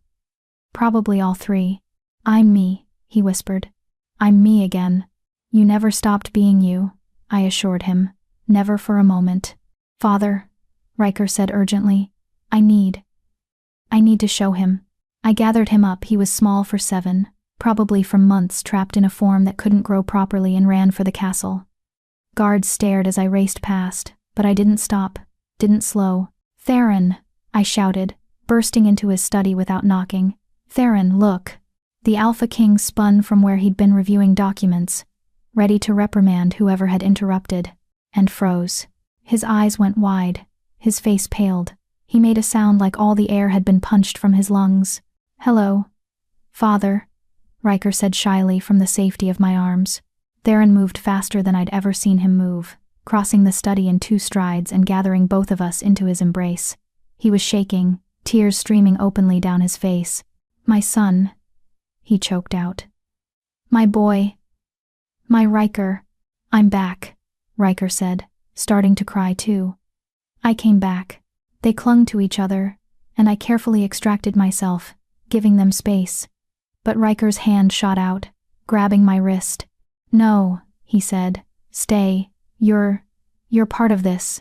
Part of us." So I stayed, and Theron pulled me back into the embrace, and the 3 of us stood there in the study, holding each other and crying and laughing all at once. The curse wasn't completely broken yet. Riker shifted back to wolf form within an hour, too exhausted to maintain his human shape. But that didn't matter. He'd done it. He'd broken through. And as I watched Theron carry his son-boy form again after that first shift back to his chambers, I understood what the book had meant. Moments of truth. Declarations of the heart. Riker had witnessed our love, and it had given him the strength to reach for his own truth. To remember he was more than the curse tried to make him. "Thank you," Theron said later that night, when Riker slept peacefully and we were alone again. "For being the catalyst. For showing him what fighting for yourself looks like. I didn't do anything special. You did everything." He pulled me close, resting his forehead against mine. "You saved my son in the snow. You saved him again in this castle. You saved," his voice broke. "You saved me, Theron. I love you," he said. Simple, direct, true. "I love you, Kira. Completely, desperately. I love you." My heart felt too big for my chest. "I love you too." The words hung between us. A promise, a truth, a beginning. And in his chamber down the hall, I would learn later. Riker smiled in his sleep. The curse had just lost its final battle. It just didn't know it yet. Hit that like button if you're rooting for a love that society says shouldn't exist. Because Kira and Theron need supporters who won't judge them for being wrong together. Comment below if you've ever loved someone the world told you wasn't good enough, or if you were the one deemed not good enough. Stories like this only continue when people care enough to listen. Chapter 6. The Price of Freedom. The celebration of Riker's first successful shift lasted 3 days. The castle filled with visiting alphas and dignitaries, all eager to witness the miracle, the cursed prince who could finally reclaim his human form, even if only for short periods. Riker basked in the attention, showing off for crowds, speaking in his rough, unpracticed voice, and clinging to either Theron or me at all times. "Look," he'd say, pulling at my hand. "I can. Right now. See?" He'd scrawl his name in shaky letters, so proud of forming words with fingers instead of paws. "Beautiful," I'd tell him, and mean it. But beneath the joy, I felt something building. A tension in the way certain alphas looked at me. Whispers that stopped when I entered rooms, and Theron's increasing protectiveness, always positioning himself between me and the visiting dignitaries. On the 4th day, I found out why. I was in the library, my sanctuary, when Lady Morgana appeared. The High Priestess moved like smoke, silent and inevitable. "Kira," she said, settling into the chair across from me. "We need to talk." My stomach dropped. About what happens next?" She folded her hands primly. "Riker can shift now, but the curse isn't fully broken. He can only hold his human form for a few hours before exhaustion forces him back. That's progress, certainly, but it's not freedom. We're working on it. Every day he gets stronger. Every day the kingdom gets more nervous," Morgana interrupted. "An alpha king whose heir is half cursed is vulnerable. Enemies see weakness, allies see instability." "What are you saying?" "I'm saying the council has been meeting." Her ice blue eyes held mine. "And they've come to a conclusion about what's needed to break the curse completely." The way she said it made dread crawl up my spine. "Tell me." "The curse was laid with old lupine magic. The answer to the riddle love was correct, but curses of this magnitude don't break from love alone. They break from sacrifice." She leaned forward. "Specifically, they break when the one who provides the catalyst surrenders what they value most." "I don't understand." "Don't you?" Morgana's smile was sad. "You're the catalyst, Kira. Your presence weakens the curse. Your love gives Riker strength. But to break it completely, you have to leave." The words hit me like a physical blow. "No. The curse feeds on attachment. On dependence. As long as Riker relies on you to maintain his human form, the curse has roots. You have to sever those roots by removing yourself entirely. That doesn't make sense. Love doesn't work that way. Old lupine curses do." Morgana pulled out a scroll, spreading it on the table. It was covered in the angular script I'd been learning. "This is the original curse documentation. Here," she pointed to a passage. "It says the binding will persist until the catalyst of love releases the beloved through willing sacrifice." I stared at the words, my mind racing. Sacrifice doesn't have to mean leaving. It could mean anything. It means giving up what you most want for the good of the one you love. Morgana's voice was gentle now. "Kira, everyone can see it. You love Theron. You love Riker. You found a family here. A home. Leaving will destroy you. Then I won't leave. Then Riker will never be fully free. She rolled up the scroll. He'll be trapped in this half-state forever. Eventually, the strain will kill him. Maybe not today or tomorrow, but within a year? 2? Her eyes were pitiless. You'll watch him die by degrees, knowing you could have saved him. I pushed back from the table, standing on shaking legs. Does Theron know about this? The council presented their findings this morning. He's with them now. She stood as well. He's refusing to even consider it, of course. Says he'll find another way. But Kira, there is no other way. The magic is clear. I need to talk to him. He's in the throne room. But be warned, the council is demanding an answer. They're threatening to declare Riker unfit to inherit if the curse isn't fully broken within the month. I ran. Through corridors I now knew by heart, past guards who'd learned to nod respectfully, up the grand staircase to the throne room's massive doors. They were closed, but I could hear raised voices inside. Cannot ask this of her. Theron's voice, raw with fury. I won't. Your Majesty, be reasonable.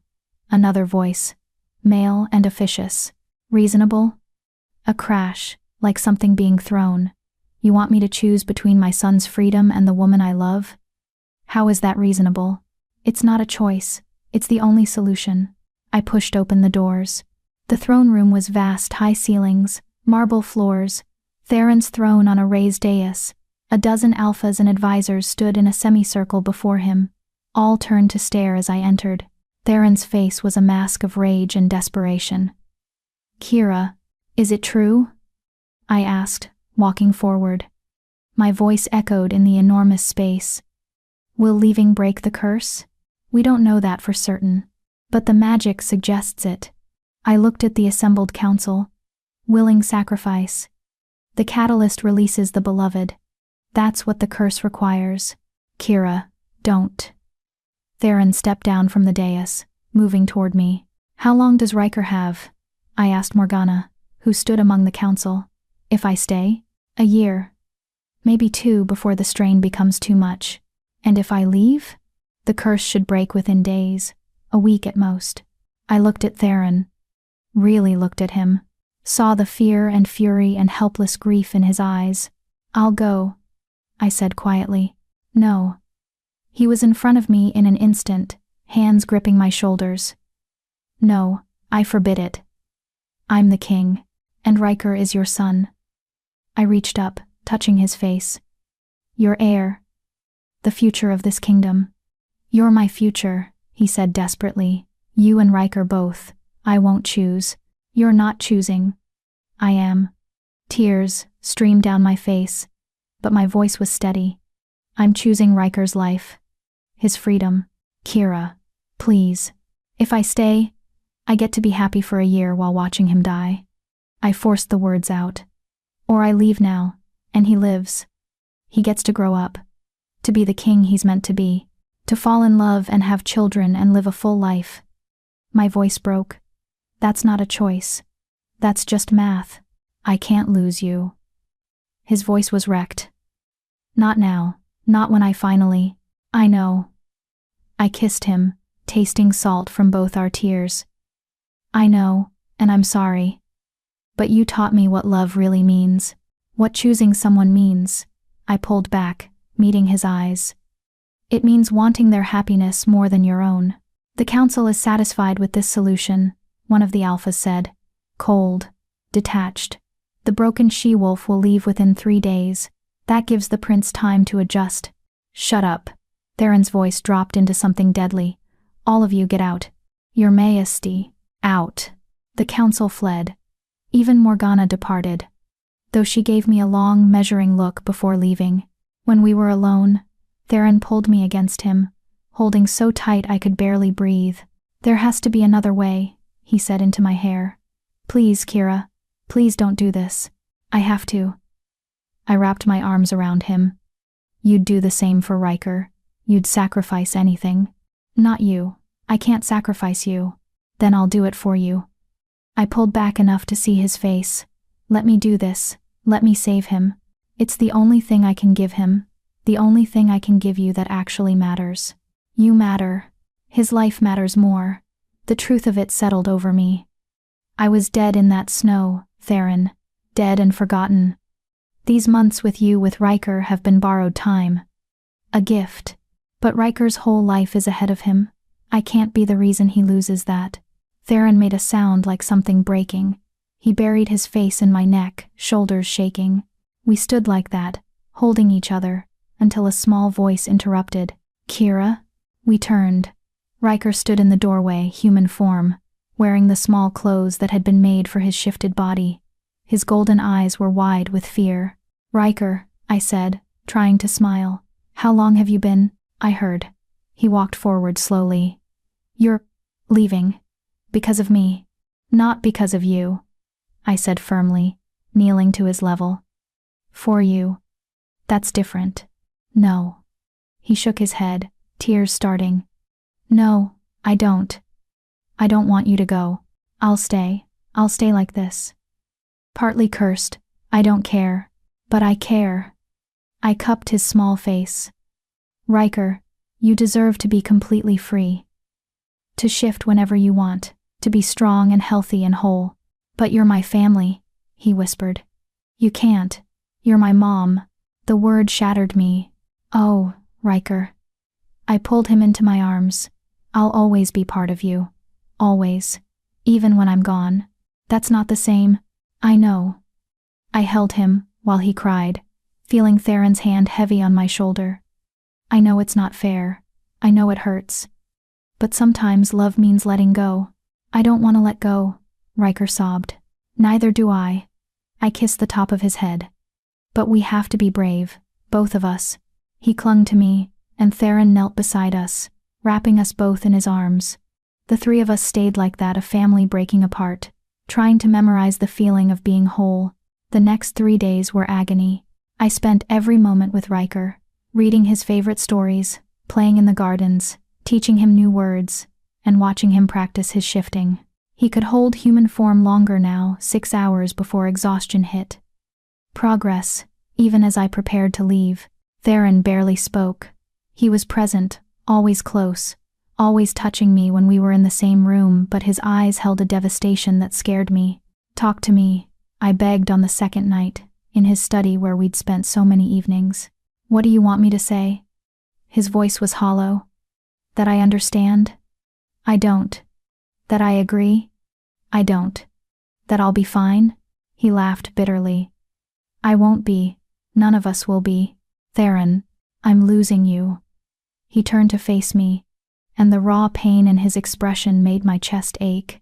I'm losing the woman I love because I can't protect my own son from a curse. Because I failed. Stop. I moved to him, taking his hands. You didn't fail. You fought for him every single day. You found me, brought me here, and that saved him. This is just the final step. The final step is losing you. That's not salvation. That's punishment. It's love. I corrected gently. This is what love looks like sometimes. Messy and painful and selfless. I hate it. Me too. I kissed him, slow and deep, trying to memorize the taste of him. But I don't regret it. Any of it. We made love that night, desperate and tender and heartbreaking. Afterward, we lay tangled together, neither sleeping, both holding on. Run away with me, Theron whispered in the darkness. Right now, we'll take Riker and disappear. You're a king. You can't just disappear. I don't care. Without you, you'll survive. I pressed my hand over his heart. You'll survive because you're strong and because Riker needs you. And someday, maybe not soon, but someday you'll be happy again. I'll never love anyone else. The declaration should have made me happy. Instead, it broke my heart. Don't say that. Don't limit yourself. I'm not limiting myself. I'm stating a fact. He pulled me closer. You're it for me, Kira. The only one. Forever. I couldn't respond. Could only hold him. And cry. On the morning of the 3rd day, I packed my few belongings. Theron had tried to give me gold, jewels, enough wealth to live comfortably anywhere. I'd refused all of it. I don't want your money, I'd said. Just remember me. As if I could ever forget. The carriage waited in the courtyard. Lyra was there, crying openly. Several of the guards I'd befriended stood at attention, faces carefully blank. And Riker, human form, holding his father's hand, looked small and lost. "I don't want you to go," he said again, voice thick with tears. "I know, sweetheart." I knelt before him one last time. "But you're going to be amazing. So strong and brave and wonderful. I'm so proud of you." Will I ever see you again?" The question broke us both. "I don't know," I admitted. "The curse needs me gone to break. After that." I looked at Theron, who stared at me with hollow eyes. "After that, we'll see." It was the best answer I could give. A maybe instead of a never. Riker threw himself at me, hugging with all his 7-year-old strength. "I love you," he whispered. "Mom, I love you too, Riker, always." I held him tight, then gently extracted myself and stood. Theron walked me to the carriage. At the door, he pulled me into one last embrace. "Come back," he said. "When the curse breaks, when enough time has passed, come back to us. Theron, promise me." His hands cupped my face. "Promise me you'll give us another chance. That this isn't goodbye forever." I wanted to promise, wanted to believe we could have a future, but I knew how these things worked. Time would pass. He'd move on. The broken she-wolf would become a memory, eventually replaced by someone worthy of an alpha king. But looking into his desperate eyes, I couldn't say that. "I promise I'll try," I whispered. He kissed me one last time, tender and devastating, and full of everything we'd never get to say. Then I climbed into the carriage and didn't look back. I couldn't. If I looked back, I'd never leave. The driver called to the horses. The carriage lurched forward. And as we pulled away from the castle, from the family I'd found, and the love I'd never expected, I heard it. Riker. Screaming my name. Theron, roaring in grief. And somewhere deep inside, my own heart breaking into pieces too small to ever put back together. The sacrifice was made. Now we'd see if it was enough. Chapter 7. The Hollow Year. The cottage was perfect. That's what made it unbearable. Theron had arranged everything before I left, a small stone house on the edge of the eastern forests, far from any pack territory. Isolated enough that no one would bother me, but close enough to civilization that I could trade for supplies when needed. It had a well-stocked library, a garden that would flourish in spring, and enough gold hidden beneath the floorboards to last me several lifetimes. Everything I'd ever wanted, except the 2 people who made any of it matter. I'd been there 3 days when the first letter arrived. A raven landed on my windowsill, a small scroll tied to its leg. I recognized Theron's seal immediately, the black wolf on silver. My hands shook as I opened it. "Kira?" Riker held his human form for 8 hours yesterday. No exhaustion, no flickering. The healers say the curse is weakening rapidly. He asks about you constantly. I tell him you're safe and thinking of him. I hope that's true. I miss you. I know I shouldn't write that. I know this separation is necessary, but I can't pretend I don't feel the absence of you like a missing limb. Yours always, T. I read it 17 times before I could bring myself to write back. My response was short, safe. I told him I was glad about Riker's progress. I didn't mention that I cried myself to sleep every night, or that the cottage felt like a beautiful tomb, or that I woke up reaching for him and found only empty space. Some truths were too raw to share. The letters continued. Once a week at first, then more frequently.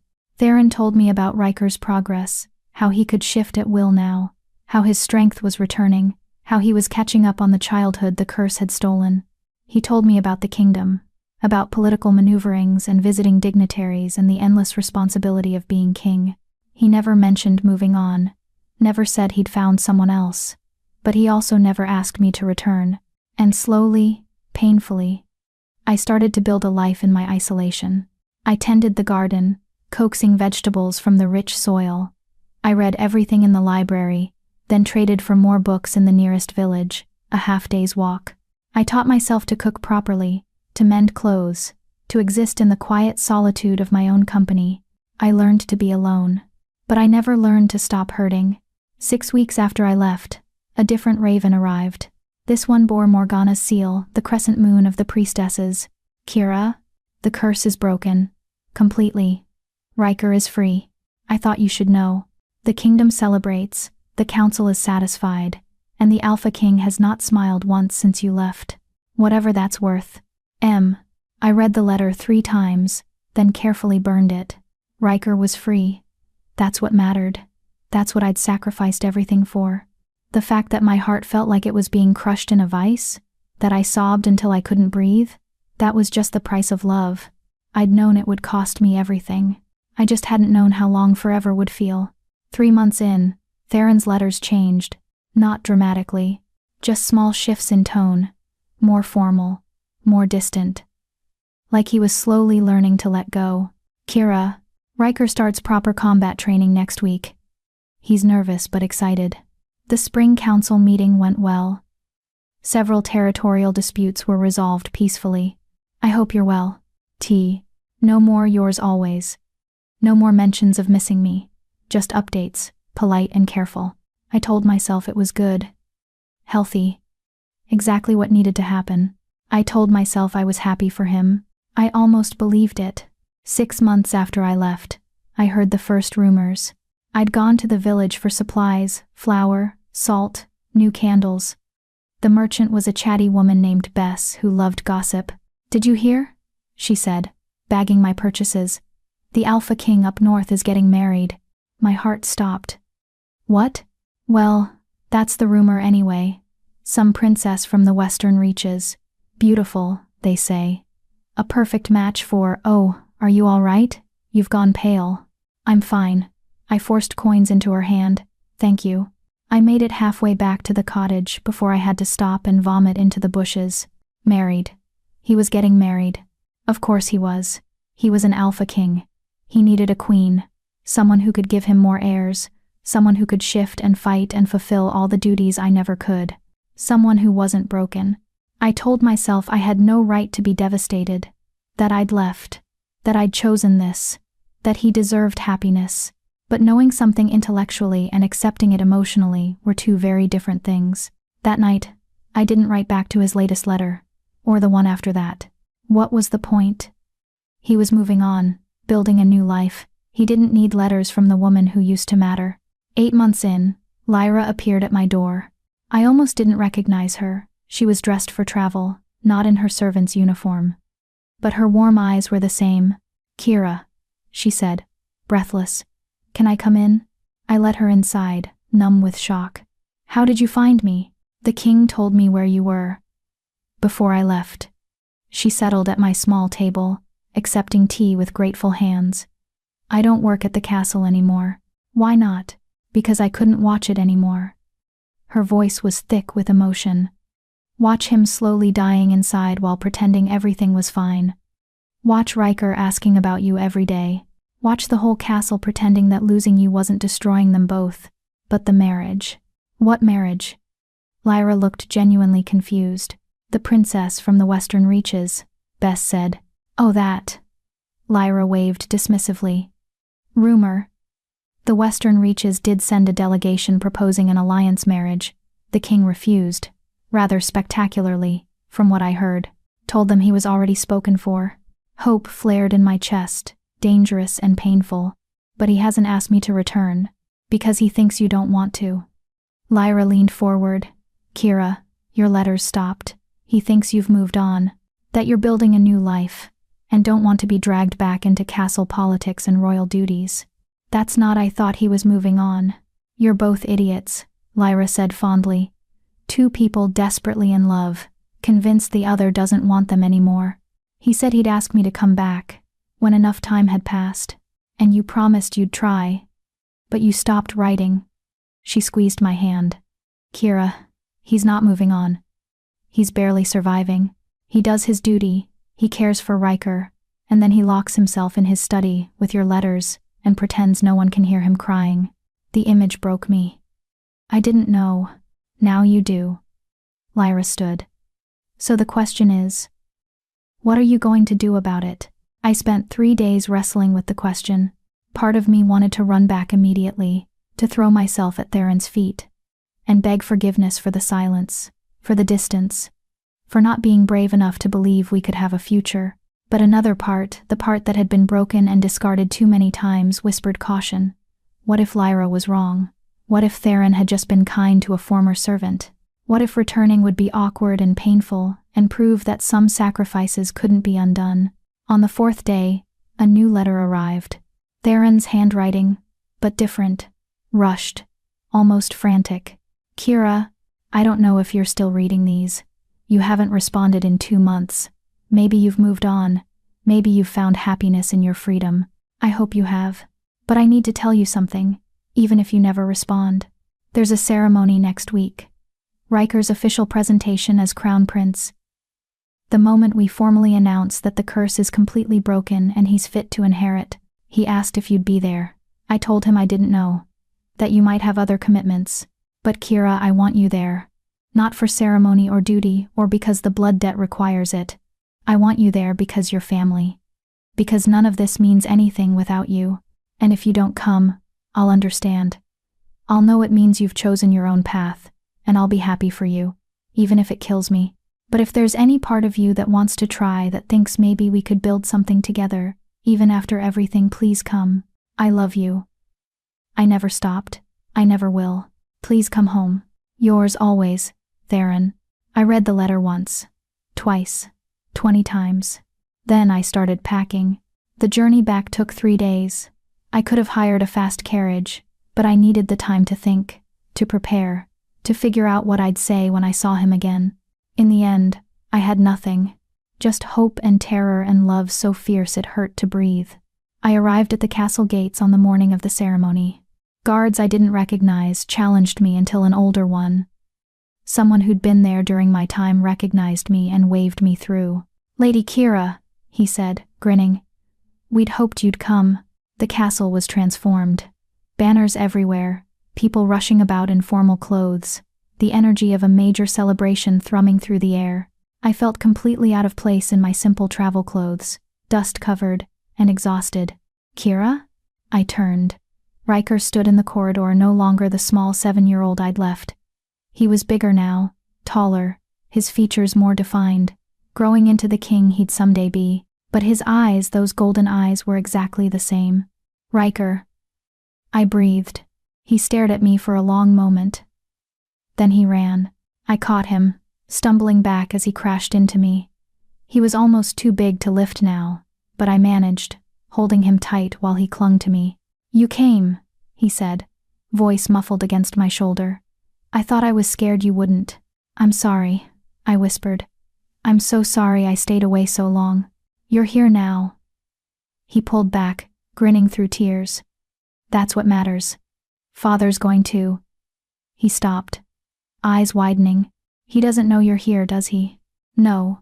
"Oh, this is going to be good." Riker grabbed my hand. "Come on. The ceremony starts in an hour. You need to." "Riker, I look terrible." "Lyra," he bellowed. The former servant appeared from around a corner, smiling like she'd expected this.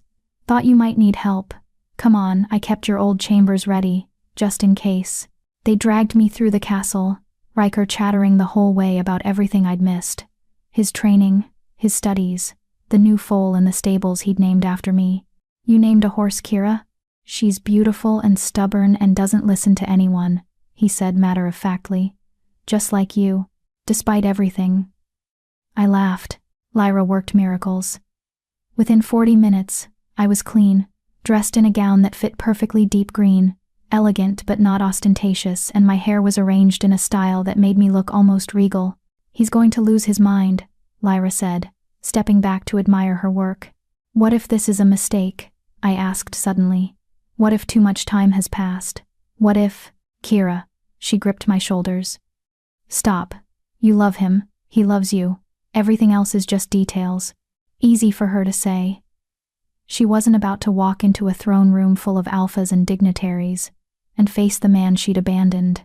But I'd come this far. I could be brave for a little longer. The throne room was packed, every seat filled, people standing along the walls. The air buzzed with anticipation. I slipped in through a side entrance, staying near the back. No one noticed me, all eyes were on the front, where Theron stood beside his throne. He looked older. Not much, but there were lines around his eyes that hadn't been there before. a weight to his shoulders that spoke of lonely months and heavy responsibility. He wore full royal regalia, black and silver, a crown of twisted metal that looked more like a burden than an honor. And he looked exhausted. The ceremony began. Formal words about bloodlines and duty and the future of the kingdom. Riker was presented, and he stood straight and proud, every inch the prince he was meant to be. And with the curse fully broken, the herald announced, Prince Riker is confirmed as the crown prince and heir to the Northern Summit. Applause thundered through the room. Theron placed a smaller crown on Riker's head, a circlet of silver. Then he spoke, voice carrying through the enormous space. My son has faced darkness that would break most adults, he said. And he survived because of courage, determination, and... His voice cracked almost imperceptibly. And because someone believed in him when no one else could.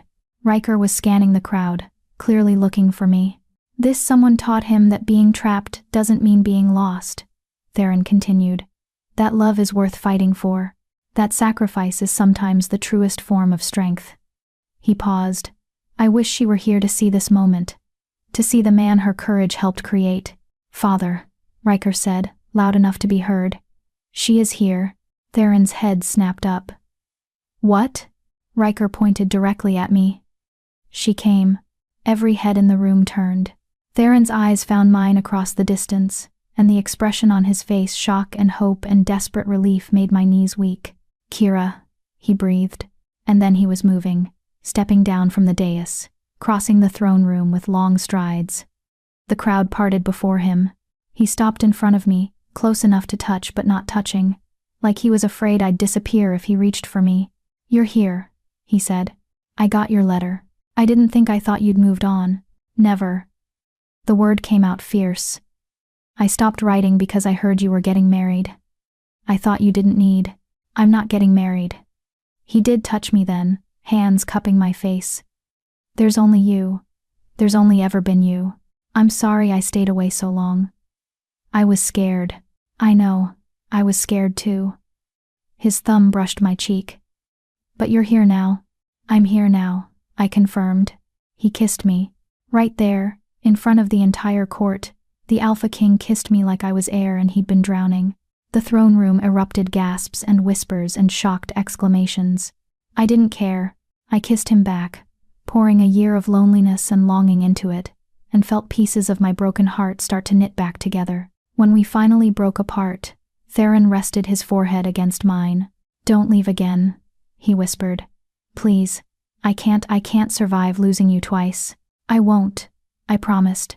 I'm home, finally. Mom. Riker crashed into both of us, wrapping his arms around us in a fierce hug. You came back, he said, laughing and crying at once. You really came back. Of course I did, I said, holding him tight. I promised I'd try, remember? Is that a yes? Theron asked suddenly. To the question I asked before you left? Will you stay? I looked at him, this fierce, powerful, broken and healed again. Alpha King who loved me despite every reason not to. I looked at Riker, this brave, beautiful boy who'd fought his way free of a curse and called me Mom. I looked at the throne room full of witnesses, at the life I'd walked away from and somehow found my way back to. Yes, I said simply. Yes to everything. And for the first time in a year, I felt whole. Chapter 8. The promise kept. The celebration that followed was chaos. Theron announced to the shocked court that I would be staying permanently. The whispers started immediately, a wave of speculation and judgment that I could feel pressing against my skin. The broken she-wolf. King's consort now, apparently. What about proper bloodlines? Theron's hand tightened on mine. I felt his wolf pressing close to the surface, ready to defend me against any challenge. Let them talk, I murmured. It doesn't matter. It matters to me. His voice held an edge of warning meant for the entire room. But before he could make any dramatic declarations, Riker stepped forward. At 9 years old, the growth spurt from breaking the curse had been dramatic. He had his father's commanding presence. If anyone has a problem with Kira being here, he announced, voice clear and strong, they can take it up with me. She saved my life. She's my family. And he looked at the assembled alphas with a challenge in his golden eyes. She's going to be queen. The room went dead silent. I froze. Riker. What? He looked genuinely confused. You aren't you? Father said. I said I wanted to ask her properly. Theron interrupted, shooting his son a look that was half exasperation, half amusement. Not have you announce it to the entire kingdom before I'd even… Oh, Riker's face flushed. Sorry, I got excited. Despite the tension, despite the hundreds of eyes on us, I laughed. The sound broke through the awkwardness, and I saw several people smile. It's fine, I said, squeezing Riker's shoulder. But maybe let your father actually propose before we start planning the coronation? Does that mean you'd say yes? Theron asked quietly. If I asked? Every logical part of me said this was too fast, too public, too impossible. A broken she-wolf couldn't be queen. The council would never accept it. The kingdom would revolt. But when I looked at Theron, at the hope and fear and desperate love in his eyes, logic didn't matter. Ask me properly, I said. Later, when we're alone. Promise you won't run before I get the chance? I promise. The celebration continued, though the atmosphere had shifted. Some alphas looked intrigued, others scandalized. But no one directly challenged Theron's obvious claim on me, and gradually the shock faded into grudging acceptance, or at least, the appearance of it. That evening, after the formal ceremony had ended, and most of the guests had departed to their chambers, Theron found me on the same balcony where we'd stood a year ago. I've been looking for you, he said, joining me at the railing. I needed air. It's overwhelming being back. Overwhelming good or overwhelming bad. Both. I leaned into him when his arm came around my waist. I missed this. Missed you. But coming back means facing everything I ran from. You didn't run. You sacrificed yourself for Riker. I know. But it still feels like running. I turned to face him. And now Riker's announced I'm going to be queen. And Theron, I can't be queen. I'm broken. Stop. He cupped my face, forcing me to meet his eyes. You're not broken. You never were. You're different, yes. You can't shift, but that doesn't make you less. The council won't accept. The council will accept what I tell them to accept. I'm the Alpha King. His voice held absolute certainty. And if they have a problem with my choice of queen, they can challenge me for the crown. I welcome it. You can't fight the entire council. Watch me. He smiled, fierce and feral. Kira, I've spent a year without you. A year pretending I was fine when I was dying inside. I'm not wasting any more time worrying about people who can't see your worth. But what about heirs? I can't give you. I have an heir. Riker is strong and healthy, and more than capable of ruling after me. He pulled me closer. I don't need you to provide children or continue bloodlines or fulfill some dynasty requirement. I need you to be my partner, my equal. The person who challenges me and grounds me and reminds me why any of this matters. Tears pricked my eyes. That's a lot of pressure. You've been doing it since the day we met. His thumb brushed away a tear that escaped. You just didn't realize it. Theron, let me ask properly. He took a step back, then to my shock dropped to one knee. What are you doing? I hissed, looking around frantically. Asking you to marry me. He pulled out a ring, simple silver with a single dark stone that caught the moonlight. I know it's fast. I know the kingdom will have opinions. I know there will be challenges and difficulties and people who say you're not qualified. He looked up at me with eyes full of love. But I also know that you're the bravest, most intelligent, most compassionate person I've ever met. And I know that I want to spend every day for the rest of my life proving you made the right choice. Theron. Kira of Thornvale, will you marry me? Will you be my queen, my partner, my mate? His voice dropped to something raw and vulnerable. Will you choose me, the way I choose you? Every day, for the rest of our lives. I looked at him, this powerful Alpha King on his knees before a broken she-wolf, and felt the last piece of my shattered heart slot back into place. Yes, I said. Yes to everything. He stood in one fluid motion, sliding the ring onto my finger. It fit perfectly, of course it did. He'd probably had it made months ago, waiting for this moment. Then he kissed me, and the world fell away. When we finally broke apart, both breathless, he pressed his forehead to mine. I love you, he whispered. I love you too. Say it again. I love you, Theron Blackwater, completely, desperately. I smiled against his lips. Eternally. Good. He kissed me again, deeper this time. Because you're stuck with me now. The wedding happened 3 weeks later. The council had objections, of course. Loudly voiced objections about bloodlines and tradition, and the sanctity of the throne. Theron listened to exactly none of them. Kira will be queen, he announced at the first council meeting, after our engagement.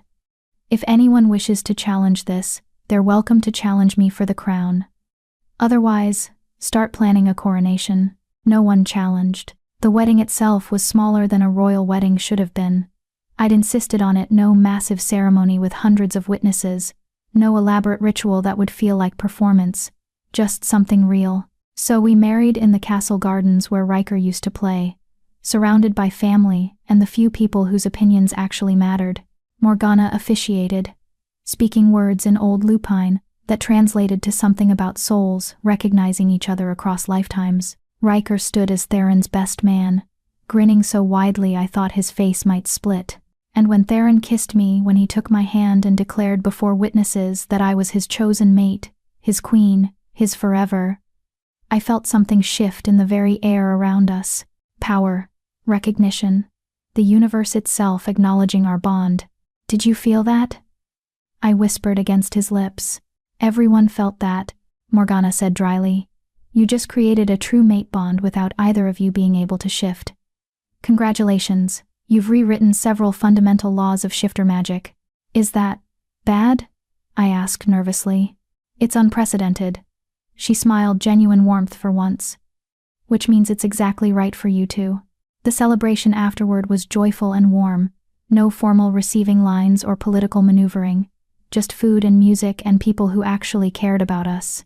I danced with Theron, with Riker, with Lyra, who cried through the entire thing. And late in the evening, when most of the guests had departed, I found myself back on the balcony with my new family. Queen Kira, Riker said, testing the title. It sounds right. It sounds terrifying, I corrected. You'll be amazing, Theron assured me, arm around my waist. You already are. I don't know the first thing about being queen. You know how to see people, he interrupted. Really see them, beyond their status or abilities or what they can offer. That's the most important thing a ruler can do. Your father's right, Riker added. You saw me when I was trapped. You saw him when he was drowning in grief. You see everyone, except myself, apparently, I murmured. That's what we're here for, Theron said. To remind you who you are, what you're worth. He kissed my temple. Always. We stood there, the three of us, watching the stars emerge. A family forged in impossible circumstances. A love that had survived curses and separation, and every reason not to exist. And I realized something. I wasn't broken anymore. Maybe I never had been. Maybe I'd just been waiting to find the people who could see me whole. 3 months later, the knock on my study door was hesitant. Unusual, most people in the castle had learned I preferred direct communication. Come in, I called, setting aside the treaty I'd been reviewing. A young woman entered, maybe 18, with silver hair and uncertain eyes. She wore traveler's clothes, dusty from the road. Your Majesty, she said, curtsying awkwardly. I'm sorry to intrude. I was told. Someone said you might understand my situation. Sit, I invited, gesturing to the chair across from my desk. What's your name? Sarah, she settled nervously. I'm from the Southern Territories. I came because I heard about you, about a queen who can't shift but rules anyway. My heart clenched. I knew where this was going. What's your situation, Sarah? I can shift, she said quickly. That's not the problem. The problem is... She took a shaky breath. I have 3 forms. I blinked. 3? Most shifters have 1 animal form, right? Wolf or bear or cat, whatever their bloodline carries. Her hands twisted in her lap. But I have 3 different forms, and everyone says that means I'm cursed or defective, or, her voice broke. My pack cast me out, said I was too unstable to keep around. 3 forms. The words echoed in my mind, connecting to something Morgana had mentioned once about old bloodlines and forgotten magic. "Show me," I said gently. "What?" "Your forms, show me." Sarah looked terrified, but she stood. Her body shimmered, and suddenly a white wolf stood before me. Then the wolf shifted, becoming a silver fox. Then the fox became a snow leopard. Each form was beautiful, powerful, unique. "That's incredible," I breathed. Sarah shifted back to human, eyes wide. "You're not horrified?" "Why would I be horrified? You have an amazing gift." "It's not a gift. It's a curse. No one can be three things at once." "Why not?" I interrupted. "Who made that rule?" She stared at me. "Sarah, I can't shift at all. By every law of shifter society, I shouldn't exist. And yet," I gestured around the study. "Here I am, Queen of the Northern Summit, happily mated to an Alpha King, raising a crown prince." I leaned forward. "The rules aren't absolute. They're just comfortable lies people tell themselves. But how do I live like this? How do I make people accept?" "You don't make them accept anything," I smiled. "You live your truth, and you surround yourself with people who see your worth. The rest will either figure it out, or they won't. But that's their problem, not yours." Sarah's eyes filled with tears. "I don't know how." "Then stay," I offered. "Stay here for a while. Figure out who you are when you're not being judged. Learn to see your three forms as strengths instead of flaws." "You'd let me stay? Just like that?" "I was once where you are," I said quietly, "broken and lost, and convinced I was worthless. Someone gave me sanctuary. I'm just paying it forward." She dissolved into tears, relief, and gratitude and hope all mixed together. As I comforted her, I caught sight of Theron in the doorway. He'd been listening, a small smile on his face. "You're going to collect every outcast in the kingdom, aren't you?" he said after Sarah had left to get settled. "Maybe." I moved into his arms. "Is that a problem?" "Not even slightly." He kissed me softly. "You're building something, you know. A place where different isn't wrong, where people can be themselves without fear." "Is that too idealistic?" "It's perfect." He pulled me closer. "Just like you." From the corridor, I heard Riker's laugh. He was teaching Sarah how to navigate the castle, his voice bright with excitement at having someone new to befriend. And I thought about the riddle, the one Alara had left behind. "I am given freely but never taken. I can be broken but leave no pieces. I grow stronger when tested, yet I am the most fragile thing." A promise. That's what love was. What family was. What home was. A promise to see each other fully, to choose each other daily, to be brave enough to be vulnerable and strong enough to be gentle. I'd kept my promise to Theron, to Riker, to myself, and in keeping it, I'd found something I thought I'd lost forever. I'd found my pack.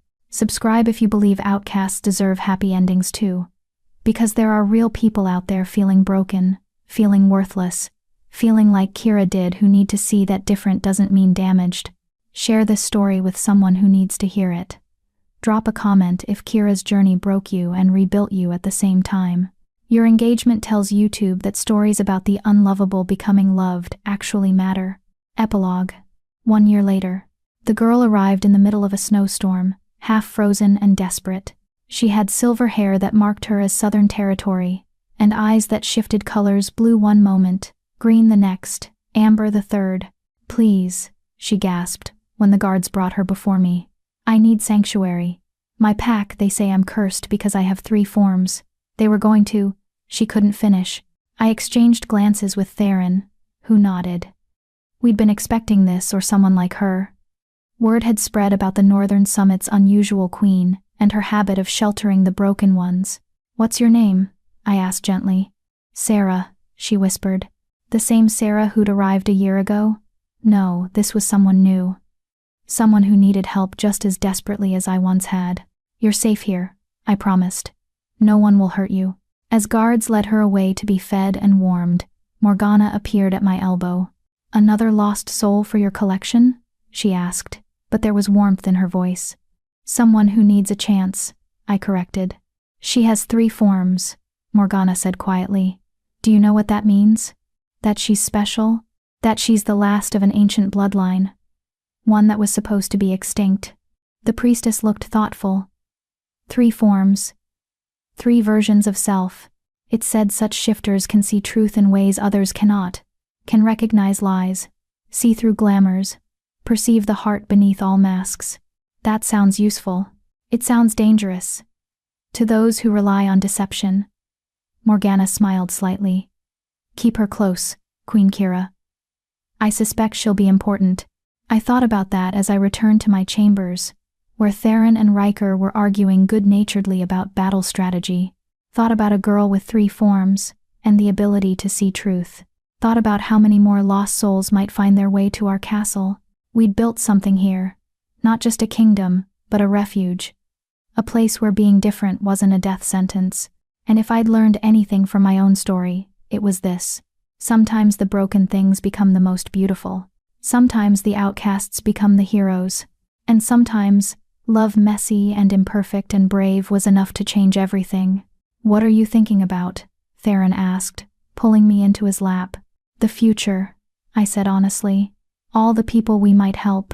All the stories still to be told. Sounds exhausting. Sounds like purpose. I kissed him softly. Sounds like home. Riker groaned. Can you two stop being romantic for 5 minutes? We have a kingdom to run. We have a kingdom to run, Theron corrected. Because of the romance. Remember that when you're older. I'm never falling in love, Riker declared. It makes people weird. We'll see, I said, smiling at Theron. And somewhere in the castle, a girl with 3 forms slept peacefully for the first time in months. Her story was just beginning. But that's a tale for another time.